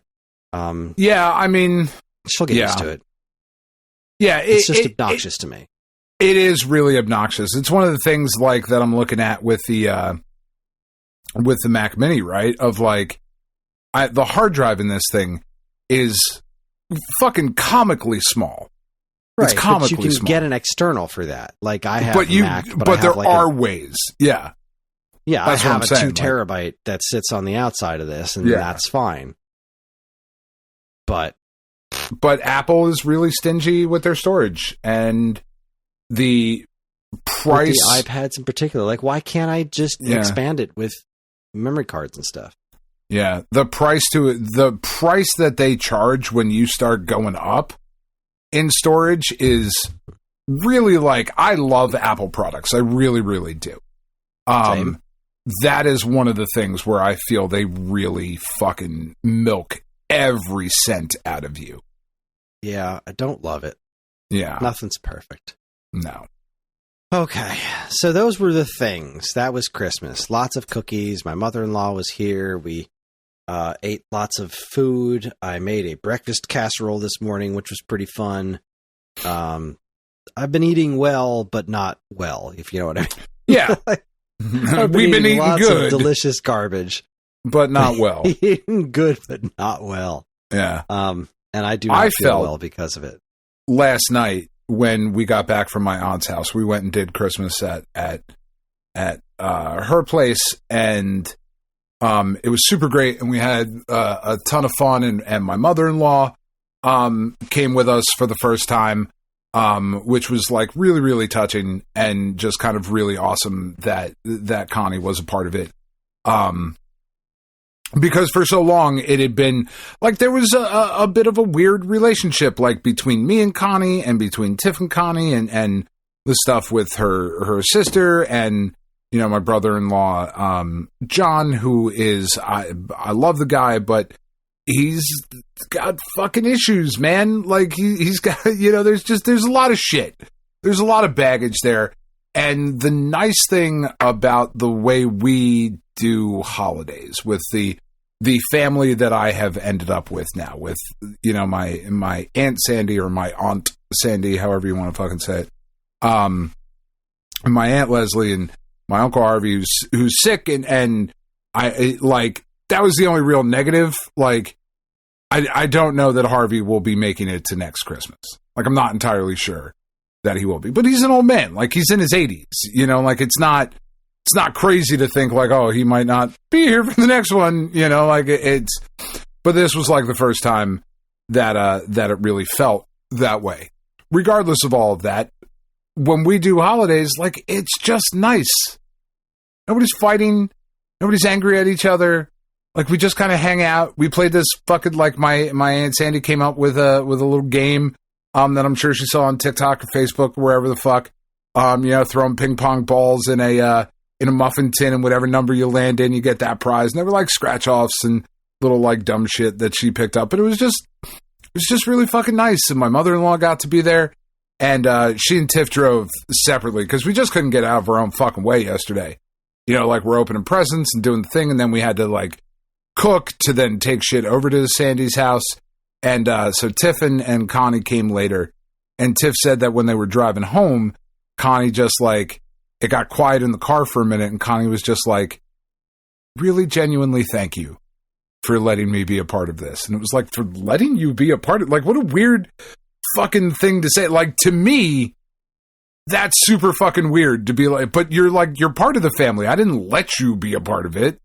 Like, you're part of the fucking family. Like, of course you're here.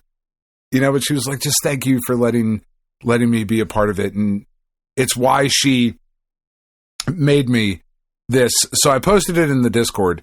And for everybody, I know I say this all the time, but like, if you're not part of the Discord, the picture of the gift that my mother-in-law gave me is enough of a reason to be a part of the Discord. It is a diamond painting of a still from an episode of the original Masters of the Universe cartoon of He-Man just looking all fucking serious, like at the end when he would give like the PSAs. And these diamond paintings, like, if you've never made a diamond painting, they're thousands of little squares. And she fucking made this for me. Like, it's not the most expensive thing in the world. She made this for me particularly because she wanted to show her appreciation. Like, I made something that was a fucking pain in the ass for you because I appreciate you, you know? And I was like, dear God. And it's the greatest thing I've ever seen. I mean, you say Ellie won, Kris. No, she fucking didn't. She didn't get a He-Man diamond painting, Kris. She didn't fucking win shit. She won it in this house. Oh, no. I won in every fucking house. I also cried when I fucking opened this one. I did, and I legit like rolled a tear, and I just got up and gave her like a big fucking hug, and I was like, this means, like, this is so huge to me personally. Like, He-Man was such a defining part of me as a little kid. Like, still, you know, still fucking love Masters of the Universe and all that shit, but it, like, weirdly, most of the values and shit that I have in life come from, you know, cartoons. I mean, I guess that's not weird for people our age. We were raised on television, but like my value system was fucking informed by the Masters of the Universe. So the fact that she cared enough to pay attention enough to make this particular thing, was just really fucking heartwarming and touching and all of those things. And it was like, oh man, like, fuck yeah, Christmas. Where else are you going to get this kind of bullshit? This is awesome. That's wonderful. It really was. It really was. Makes me happy. I'm glad you had a good Christmas. After your Thanksgiving was kind of shit. Oh my God, it was so bad. Turned out pretty good. Yeah. Christmas was great. My Christmas was also quite great. This is a really nice. I mean, like, gift wise, I did okay. I'm glad I got to go see a Flyers game with my mom. That book was nice. Yeah, I didn't get I didn't get the things that I wanted for Christmas, but I got, you know, the things that I wanted for Christmas. You know what I mean? Like, I do. What I wanted was to have a nice Christmas. So I didn't get the Mario thing. I got the Samus on the Viola amiibo, which is fucking gorgeous. It's amazing. But I got to see, you know, I got to make Ellie so happy. I got to finally let John play Cat Goes Fishing. You know, I made my mom real happy with the hoodie that I got her. My dad was like so thankful for the TV. Like, yeah, the gifts that I gave this year definitely made Christmas where it was. And we gave Penn a banjo. That's awesome. Yeah, Roddy got a fucking graphics card that will be here tomorrow, theoretically, because when I ordered it, it was like, it'll be here before Christmas. And then a day later, they were like, nah, we were just fucking with you. Sorry, dude. I was like, oh, you bunch of fucking, that's like, it's really expensive. Really, really expensive Christmas present that wasn't there. So I made him a graphics card. Like, I made him a card, and I just wrote graphics all over it. Like 20, 30 times I wrote graphics, and then I even like wrote it in different languages. And it took him a second, and he was like, is this a fucking graphics card? Am I getting a graphics card? And I was like, yes, it's a graphics card. But then like I did get myself a new watch. I got a new that's exciting. I got a new Apple Watch. That is exciting. It was a new free Apple too. Watch. It's my favorite 4-letter F word. Paid absolutely nothing for it. Can't beat that with a stick. It was $5 a month added to my phone bill, which we then found $5 a month that we could remove from my phone bill. So my phone bill is exactly the same as it was, and now I finally have an Apple Watch that doesn't need to be charged like 3 times a day. That's outstanding. It's nice, and it has the new operating system on it, so I can do fun things with it. So I guess that was a fun little gift to me. But did you get any games? I did not get any games, but like I said, I got a little bit of eShop credit, and then I bought some things for myself. Right. So, before I get to that stuff, because that was a really fun little rabbit hole I went down. I did play some stuff on the Switch too. I've played a decent amount more of Prime 4. I'm in the ice area, and I understand why people don't love this game. I am not those people. This game is doing it. This game is doing it for me in the ways that speak specifically to me. Like, I understand why people have problems with this. I adore the way that this game works. In that the world itself is beautiful and it is alive in a way that most games are not. As in, everywhere you go, not everything is just there to kill you. Like, the things that exist all over the place. So it's not Australia. Wildlife. Exactly, it's not Australia. Now, they can kill you, but they're not all there that are just interested to kill you, right? Because like most video games, even most Metroid games, you go into a room and there's monsters and they want to kill you. That's video games. Yeah. But this one, it's like you go into this place and there's like, oh, there's this giant swarm of bugs. Your natural instinct is to shoot it. But if you scan them, they're just like, yeah, these guys are just after this thing over there. And then you just leave them alone and they just do their thing. You walk right up to them. They don't care about you. They just do their thing. There's, weird plant monsters. Again, they're not out to get you. They're just there. They're dangerous. If you go fuck with them, they'll fuck with you back. But it seems like a lot of things in this game just exist in like a natural state of being. There are obviously monsters and creatures that are very aggressive. You walk into a room and they're like, I'm gonna kill you.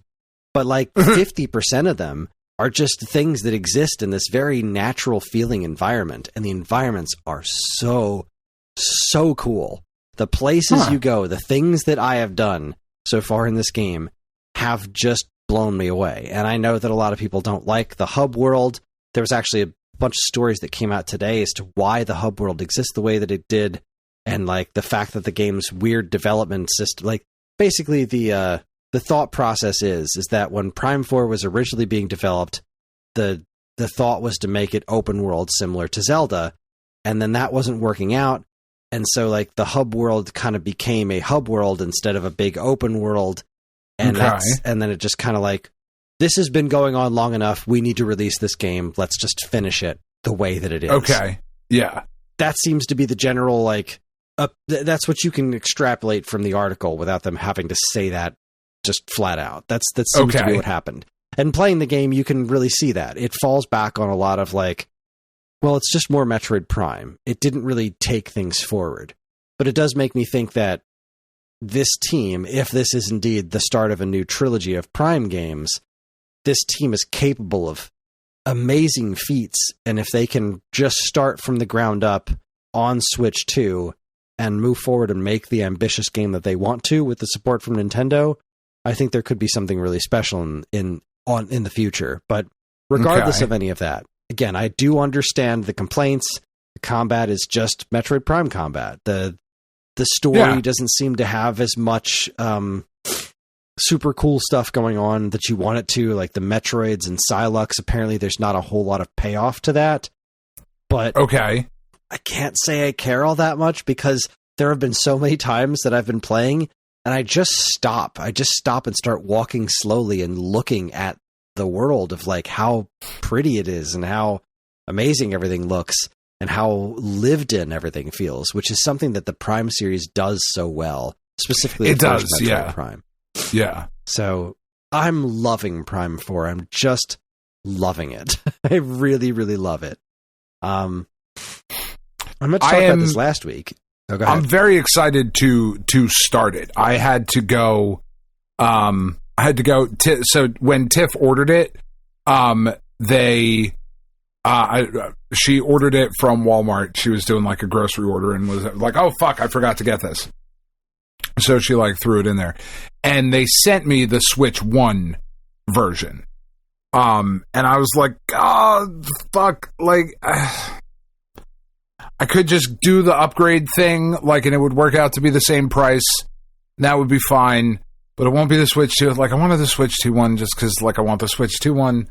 And the spine will look better, but the front cover will look worse. And the front cover really does looks so much worse on the Switch 2 one. It's so much better on Switch 1. Oh my god, there's just so much fucking text on this, but whatever. So I had to go do that today.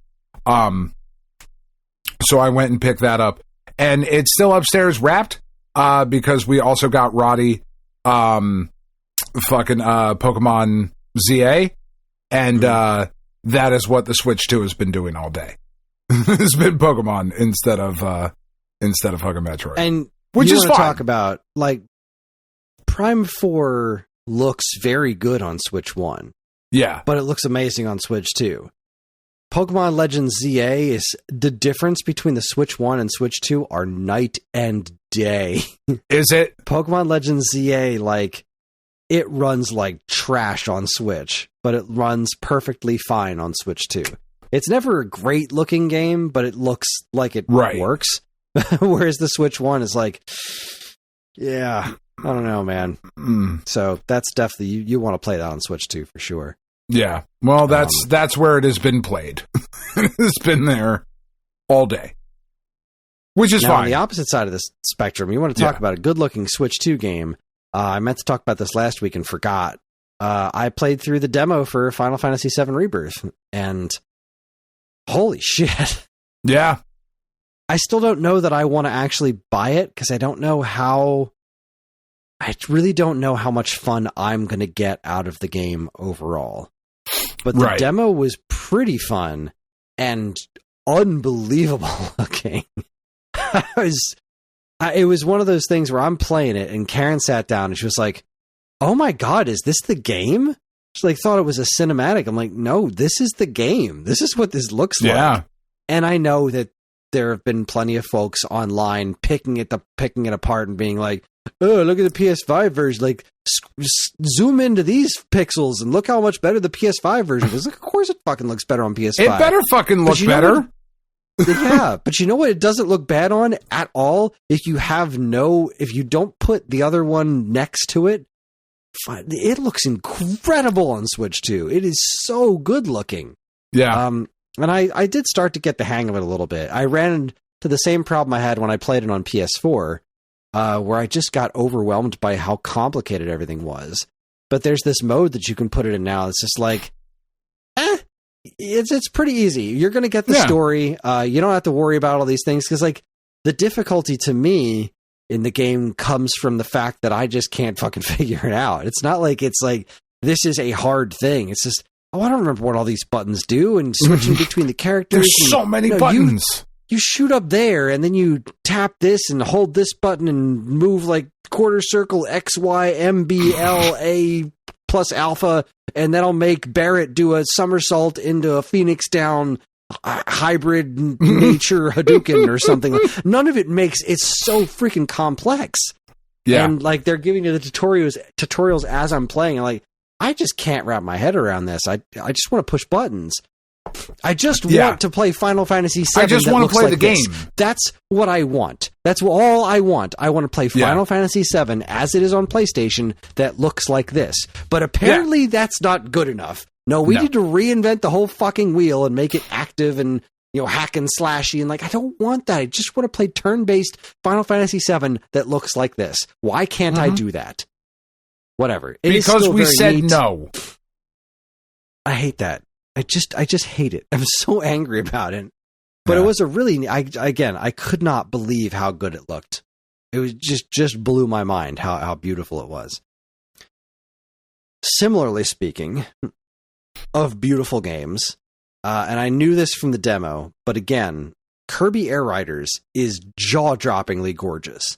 Yeah. It is just a phenomenal looking game when you can tell what the fuck is going on. Yeah. Look, it's pretty fun. I played it with John a bunch today, and we did a couple of races, and that was a blast. Because the races are straightforward, right? You can see how pretty everything is. And they're pretty fun. I think Mario Kart is innately way more fun in terms of just racing. I think Mario Kart is innately way more fun, personally. I just think it's more fun. I think I understand why some people like this better, and I'll get to that. So we did some standard races. Good times. So then we did Top Race, I think is what it's called. Okay. And I didn't realize that there was an alternate control scheme. And now I really want to play it with the alternate controls. Top Race is basically Kirby Air Riders, but super off-road. When I say Top Race, I mean it's literally just top view. So it's that game, but you're looking down on the course like super off-road, and you can actually have the controls make it so it's like super off-road. You know, to turn in one direction, it's not situational. It's like left turns you left, right turns you right kind of a thing. And that's how you would go around the courses. That sounds really fun to me. I had a blast with it. Yeah. Even with the control scheme that John was using. That's a really neat, fun extra mode that's in there. Oh, that's cool. But then we played City Trial. City Trial is the thing that everybody likes Kirby Air Ride for, right? City Trial is the thing. And I didn't get it back on GameCube, and I really don't get it now either. Especially with these graphics. It is so chaotic. And this is such a Sakurai game. So many of the sounds, the visuals, the menus are so Smash Brothers. But this game is so hectic and so fast paced. I couldn't tell what the hell was going on half the time. I'd be like, go here and do this thing. And okay, so I'm riding there, and there's particles and slashes and colors and numbers and names and ships, and there's just stuff everywhere in this game. Huh. It is so chock full of content, it's ridiculous. Because it's a Sakurai game. Like, you remember, you've played through Kid Icarus Uprising. There's like 900 different little items and little things you can get, and weapons, and the puzzle pieces for the big old pictures. That's all here. So John is just, he gets it. It filters right into his brain. He can tell exactly what's going on. That's follows it perfectly. I'm playing it, and I'm like, I don't get this City Trial thing. Yeah, exactly. I don't know if I'm just aged out from this or what, but I mean, maybe I don't get it. Yeah, I understand people love City Trial. It just seems like such insane chaos to me. But it's got really good music. It's gorgeous. It pulls characters and songs from all throughout the Kirby franchise. It was clearly a labor of love. I'm very glad that I got it for him, because like we didn't even hook up his computer for like half the day, because he was just because you were just playing that now. Yeah, he was just playing it for hours. He loves it, which makes me so happy because we've been talking about it for so long, and he hasn't even downloaded Deltarune yet, because like he also got eShop credits so that he can download Deltarune chapters 3 and 4, because he's played 1 and 2 and he was obsessed with those. But he has been just ever since Air Riders was announced, and especially since the demo was playable, he's just been nonstop. I am fucking ready for this game, and he's been so happy. He's just been so happy these last couple of days. This morning, before I get to the last bit, this morning I had a weird craving. Not weird, but like just out of nowhere, a song from Sayonara Wild Hearts got stuck in my head. It's like, you know what? I haven't played this in a while.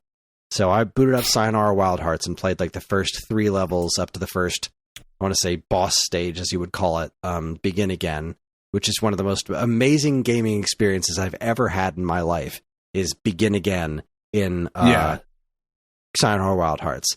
It is one of the most beautiful games in all of existence, and I can't recommend it enough to everybody on Earth who likes music and video games. It's astounding. That's a pretty big cross-section of people. Yeah, it is. And you should all play Sayonara Wild Hearts. It is a masterpiece. So I was playing that, and it just clicked in my head like Lorelei and the Laser Eyes. I have not bought that game yet, and that's the thing.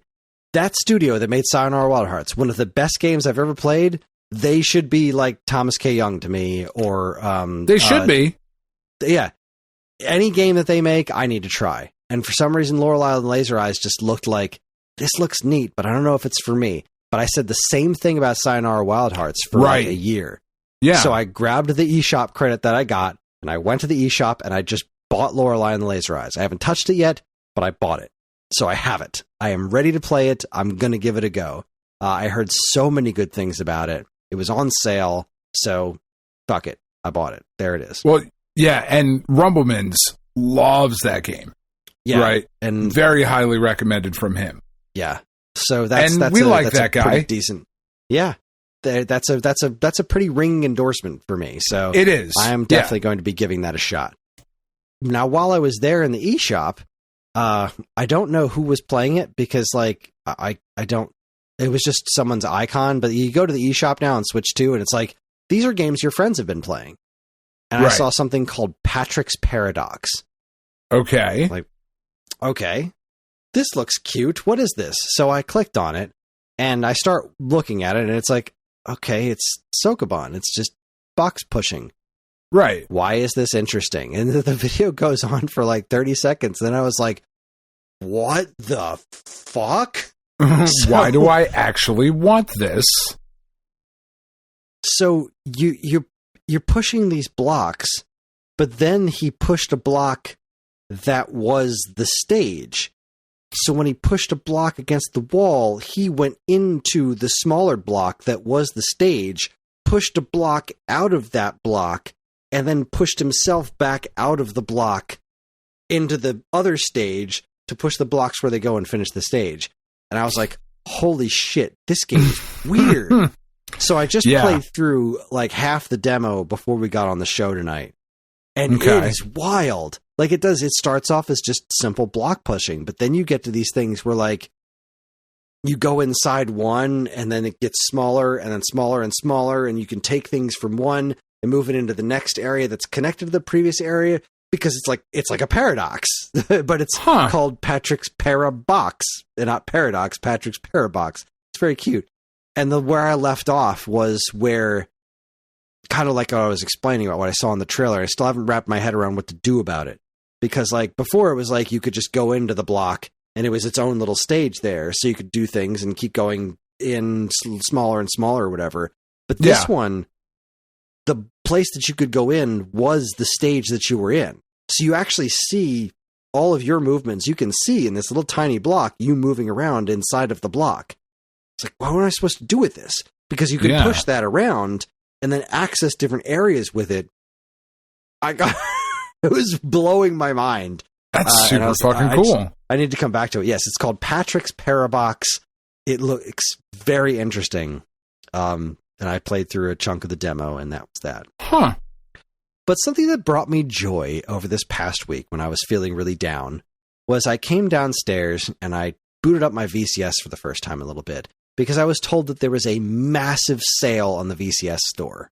Now, the VCS is clearly not long for this world. It's amazing that it is still going as is, with how small its user base is, now a few games exist on the store.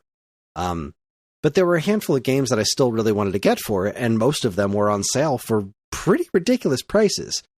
So I spent a little bit of time just, I was feeling a little blue, and then I booted up Breakout Beyond, and I was so happy because I love Breakout Beyond. And just kind of playing that game on I really love the VCS, and I really can't explain why.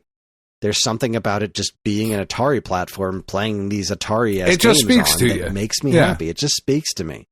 So I had a really good time playing Breakout Beyond and a couple of rounds of I played a little Donut Dodo and a couple of rounds of Yars Recharged. I was like, man, I love this.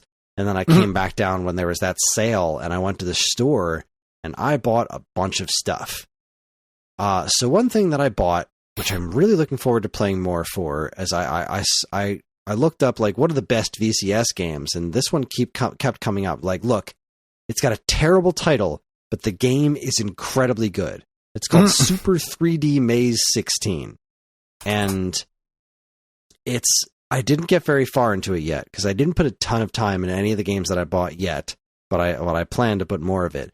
But it's like this weird maze navigation game that narrates a story very similar to Bastion.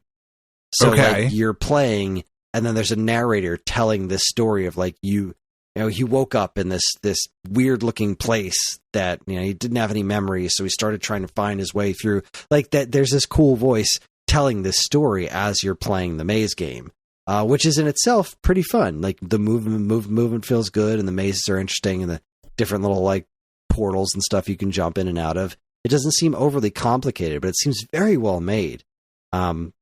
I'm curious. I mean, I have to assume this is available on other systems. Super 3D Maze 16. Is that what I said it was called?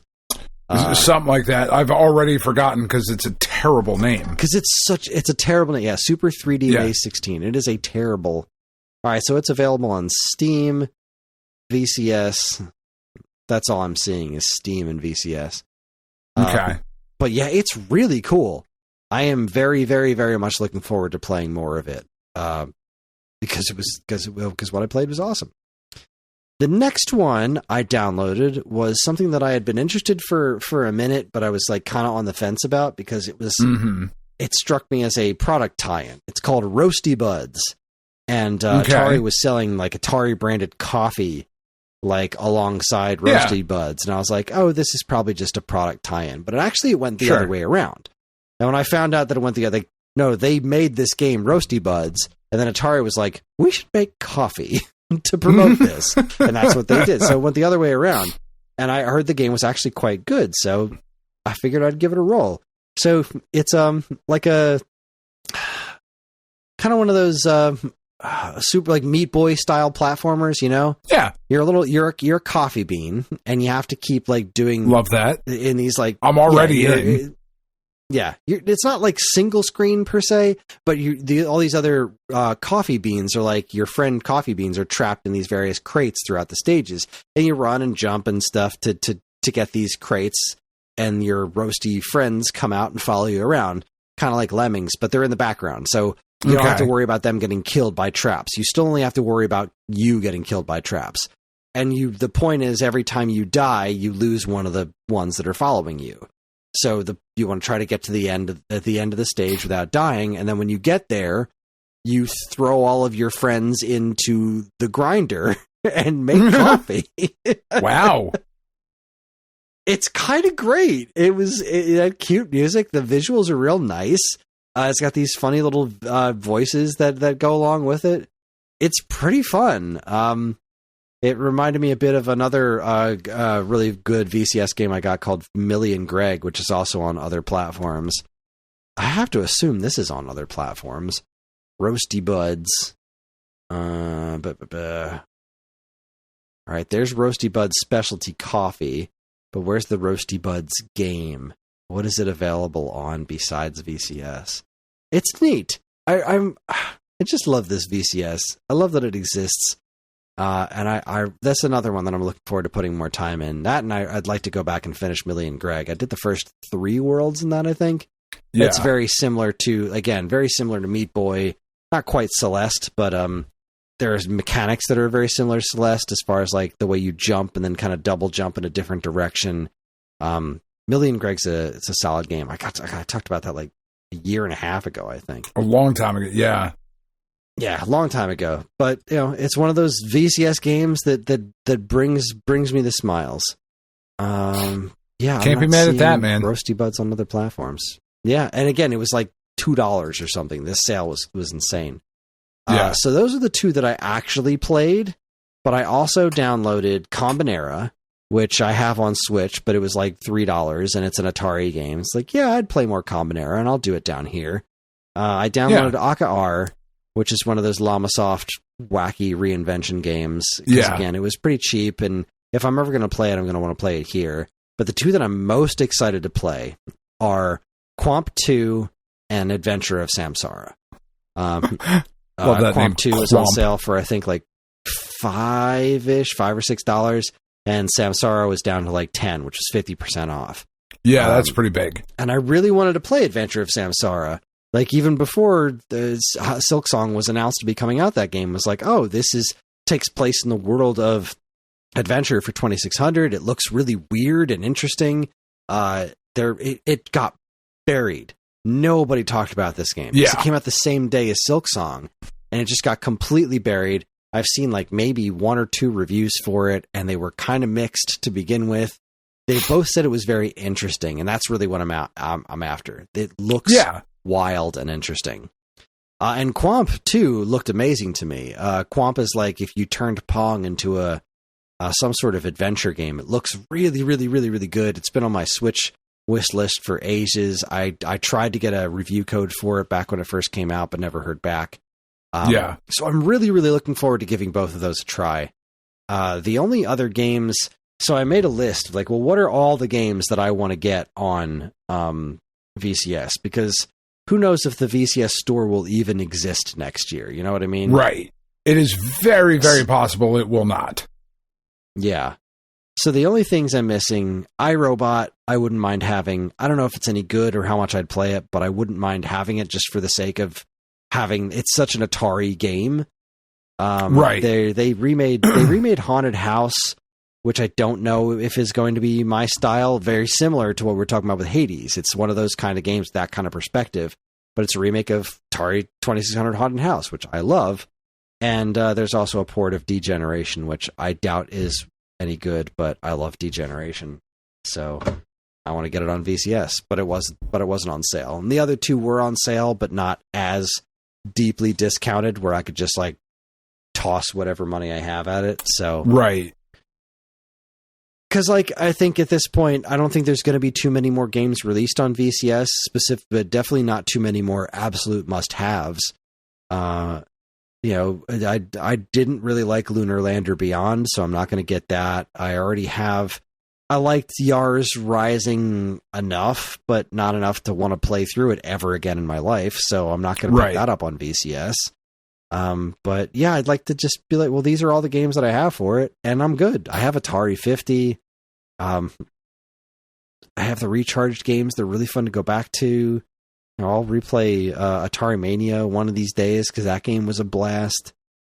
It's good stuff. So, yeah.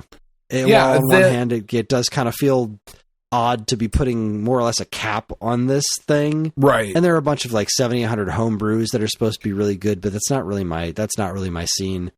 I don't love 7,800 games, just the way they look and sound, but that's just not the nostalgia you have. Highly enough.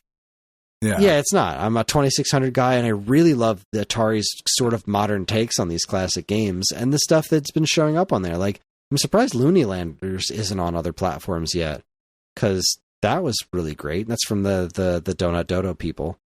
So, either way, I love that VCS, and it brings me so much joy to sit down here in the basement and play it. So, I'm glad I got a bunch of new games to play.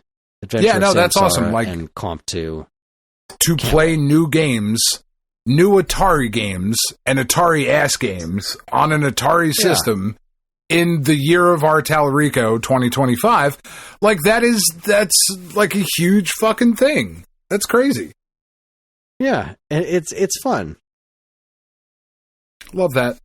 Love that for you. That's me. That was a whole lot of games this week, and I have off all week. So I'm going to be, as much as I possibly can, I really want to sit on my butt and play some of these things and really, really try to enjoy myself. I want to hopefully finish Prime 4.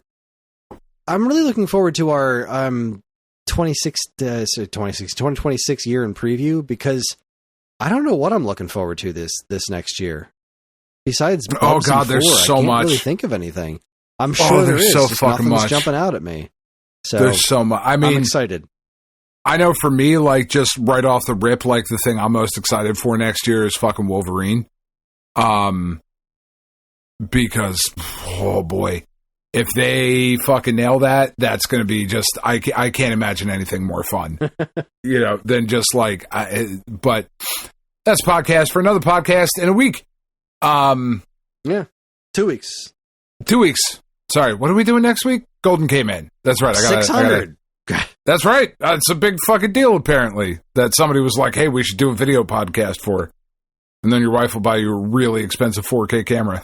It's like, what are you doing, Hannah? We don't need to shoot this in 4K, but we can. We're going to be posting it in 720p, but sure. We're going to be posting it in 240, but it will have been natively shot in 4K, because that is what I do for you, the listeners. Yeah. So, what did I do this week? What have you been playing? So, mostly Ball Pit. For Christmas, I got, like we talked about earlier, I got the Prime 4, Switch 2, I had to go do that whole thing. I got Ghost of Yotei, which I'm super, super fucking excited to jump into that. It's been killing me. It came out on my birthday, and I didn't fucking get it on my birthday. Because we were going to do other shit, and then and I'm not saying that like in a dickhead way. I'm just saying that in a it just didn't happen. We were going to do it, and then we didn't fucking do it for whatever reason, and life kept getting in the way and whatever. But I finally got Ghost of Yote, which I can't wait to start. Which I have to start this week. For Golden Caveman and all that shit. And I also got a PlayStation Portal. Which you and I could not fucking remember the name of in the car for whatever reason last week. I just wanted to say PSP, but that's not it. It's not the PlayStation but Portable. That's just definitely not it. That thing, so the main reason I got it, the main reason that I wanted to do it, was for my life has really become recently, over the last number of years, has really been a lot more parallel play, in terms of spending time, with the kids or with Tiff, right? And parallel play is kind of this idea. It's not really I don't want to say it's like a trendy thing, but there are a bunch of videos on TikTok and YouTube of people who've just fucking discovered this concept. But the whole idea is that, for Tiff especially, and for a lot of autistic people, high functioning, low functioning, whatever, what they really is I want to be with you, I want to be next to you, but I don't want to do the thing that you're doing. Right? I want you here on the couch with me, but I absolutely do not want to play the show any fucking more than I don't want to listen to it. I don't want to watch it. I don't want to play it, but I do want you on the couch with me. So, the Steam Deck has been really great for that. I just don't use the Switch 2 that way for whatever reason. The Switch 2 is certainly my least played system that I have. But I was like, man, there's really a lot of PlayStation stuff that I would like to play. I'm sitting here on the couch with Tiff or whatever. So let me do the Steam Deck thing where you can stream from the PlayStation to the Steam Deck and whatever. There's this program called Chiaki, and it works pretty well. But it didn't work as it didn't work as well as I wanted it to work. So I figured let's give the PlayStation Portal a shot. It's cheap enough now, quote unquote cheap enough. It was on sale for most of November and December, for around $180, which is not a bad price for it, at all. That's what I think Tiff picked it up for. It's normally only $200. But I got that all set up and running today because yesterday was all running around and family stuff and whatever. And it works fucking flawlessly. I booted it up and connected to my PS5 and was sitting on my couch and was all right, let me check out a bunch of different stuff. So the first thing I did, because it was a new PlayStation system, was I went and streamed some Ridge Racer, from the cloud gaming stuff because it's a new PlayStation and you have to play Ridge Racer on it. And pulling it from the cloud and pulling an old game worked totally fine. And I was all right, well, that's fine. That's Ridge Racer. Let me see what some of these other games look like. So I started streaming, or cloud streaming, Soul Calibur 3. That just recently got added to the PlayStation Plus catalog. That played super fine. Everything was really responsive. You could, I was playing matches, and everything was playing the way that you would want it to play for a fighting game. No lag, none of that shit. Then I switched over to, all right, let me stream directly from my PlayStation, see how that works. And I streamed, I just pulled blueprints, and just started running around, did a couple runs through that today. And I pulled Death Stranding 2. And it was fucking great. It was just perfect. I'm just sitting on the couch, playing Death Stranding 2 on the PlayStation Portal. It's a really, really nice screen. It's really comfortable. I think the DualSense controllers are among the best controllers ever made. I really, really fucking like that controller. and splitting it in half and putting a touch screen in the middle. Yeah, it works really, really well. It's a really nice screen, like I said, really bright, like the colors really pop on it. And no fucking lag. Like, that was the big thing. Even being in the same room with my Steam Deck running the Chiaki program. And I know some people have a flawless experience with it. I just did not have that experience.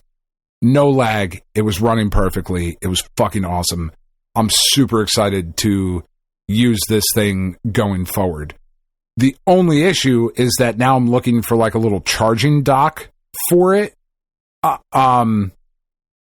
And everything has fucking RGB lighting on it. And I just don't fucking want RGB lighting on literally everything, man.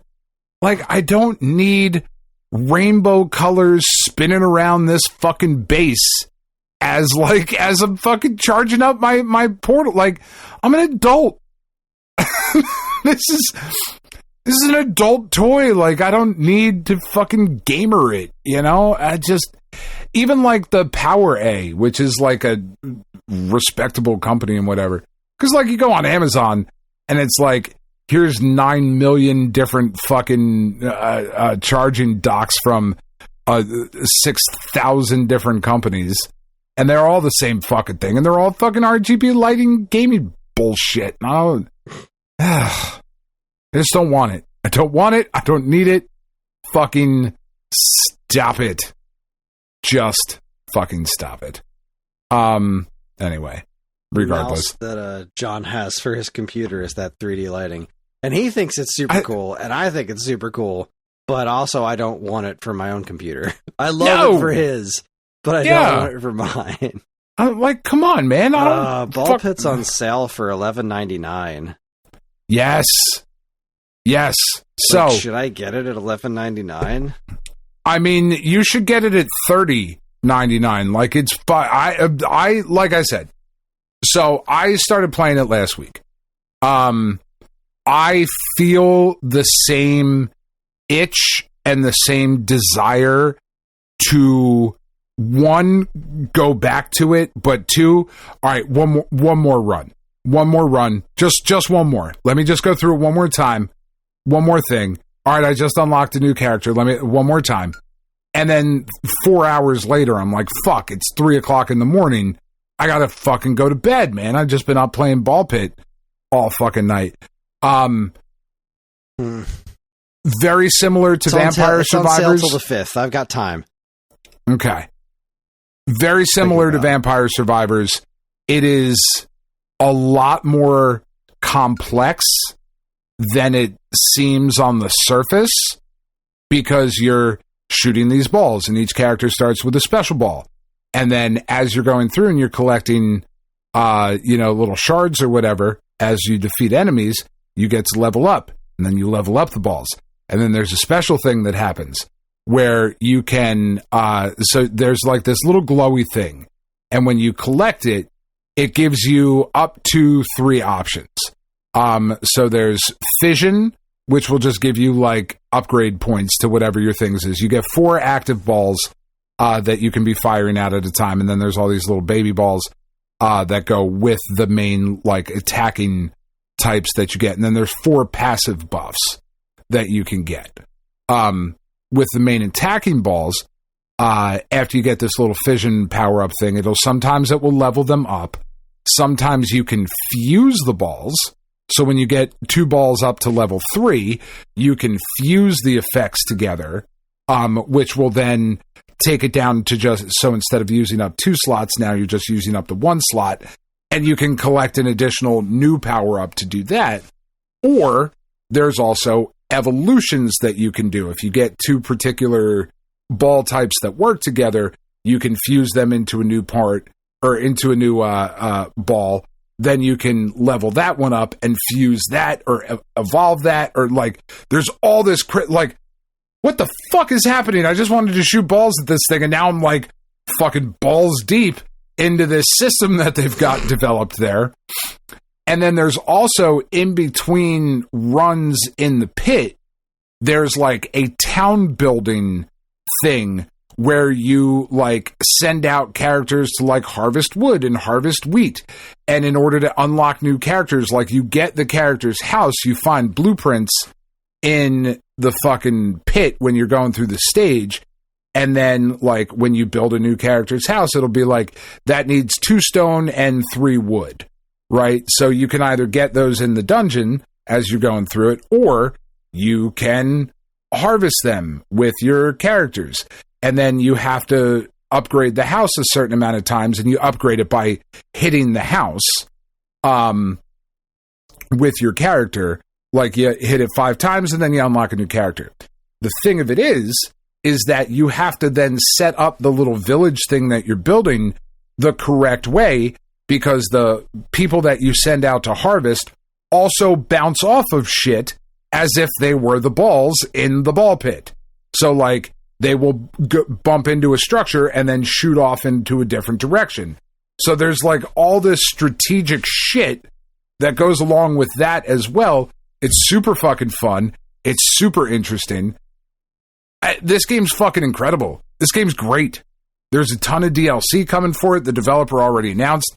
He was like, he put out a snarky video of like, all right, you guys fucking, we sold over 1 million copies, so I guess I'll fucking make some DLC and whatever. Like, I haven't felt this way about a game, like I said, since Vampire Survivors. Is it as good as Vampire Survivors? I don't know that that's a fair comparison. That game is still the most incredible $5 that you can spend. It's a very different thing, obviously. Here you're playing Arkanoid, or Breakout or whatever, versus that being a bullet hell. But there is some bullet hell-ish stuff to Ball Pit as well. When the enemies start attacking and you've got hundreds of things on screen and all the balls are flying in different directions, and you want to make sure that you're catching your special balls as you're throwing them, because if they go all the way to the bottom of the screen, they don't fire until they hit the bottom of the screen and then come back up to you. If you catch them, you fire them immediately back out. So there's like all this shit going on that you're managing, but it works really, really fucking well, and it's just fucking fun. It's just great. I absolutely love it. It plays great on the Steam Deck. It plays great on the Mac Mini. I am sure it plays great on PlayStation and Switch and wherever the fuck else you could possibly get it. It's awesome. Highly recommended. Well, that is high praise. Highly, highly recommended. I'll probably wind up getting it. Yeah, I really, it's on sale for 20% off. I've got store credit, so I do not throw out the Vampire Survivors comparison lightly. I really, really don't. But man, has this really just struck a nerve. I did talk about how I finished Danish 4, right? Did I actually get to talk about it? I think I did. Yeah. I think so. I don't remember what we talked about. Yeah, it was last week in the car versus last week on the show. Yeah, the car versus the show. But I made the cover for the show Danish 4, so I must have talked about it, I think. Yeah, no, we're good. I did. Okay. I'm good. Yeah. What else you got? Anything else? I don't think so. I think that's it. I really haven't played much else this week because this week was just so busy. And that was kind of that's one of the other reasons I played Ball Pit as much as I did, is because it is that pickup and like each run takes like 15 minutes. And it's like, all right, well, I have 15 minutes. I don't have 3 hours to sit down and play a game right now. I do have 15 minutes though.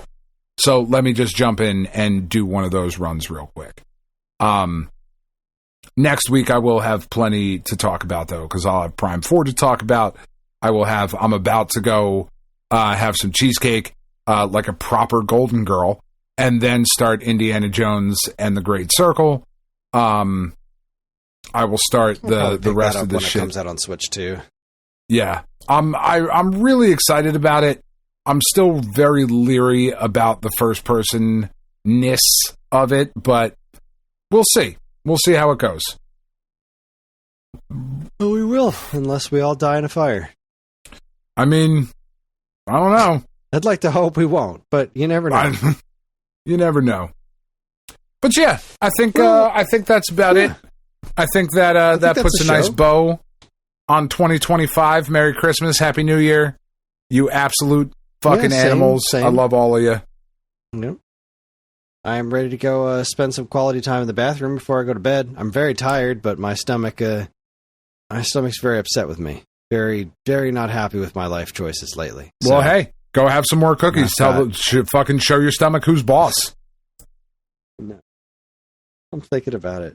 The thing is that this party that Karen wants me to go to, it's for these people they're perfectly nice people, but they're not my people. So like, right.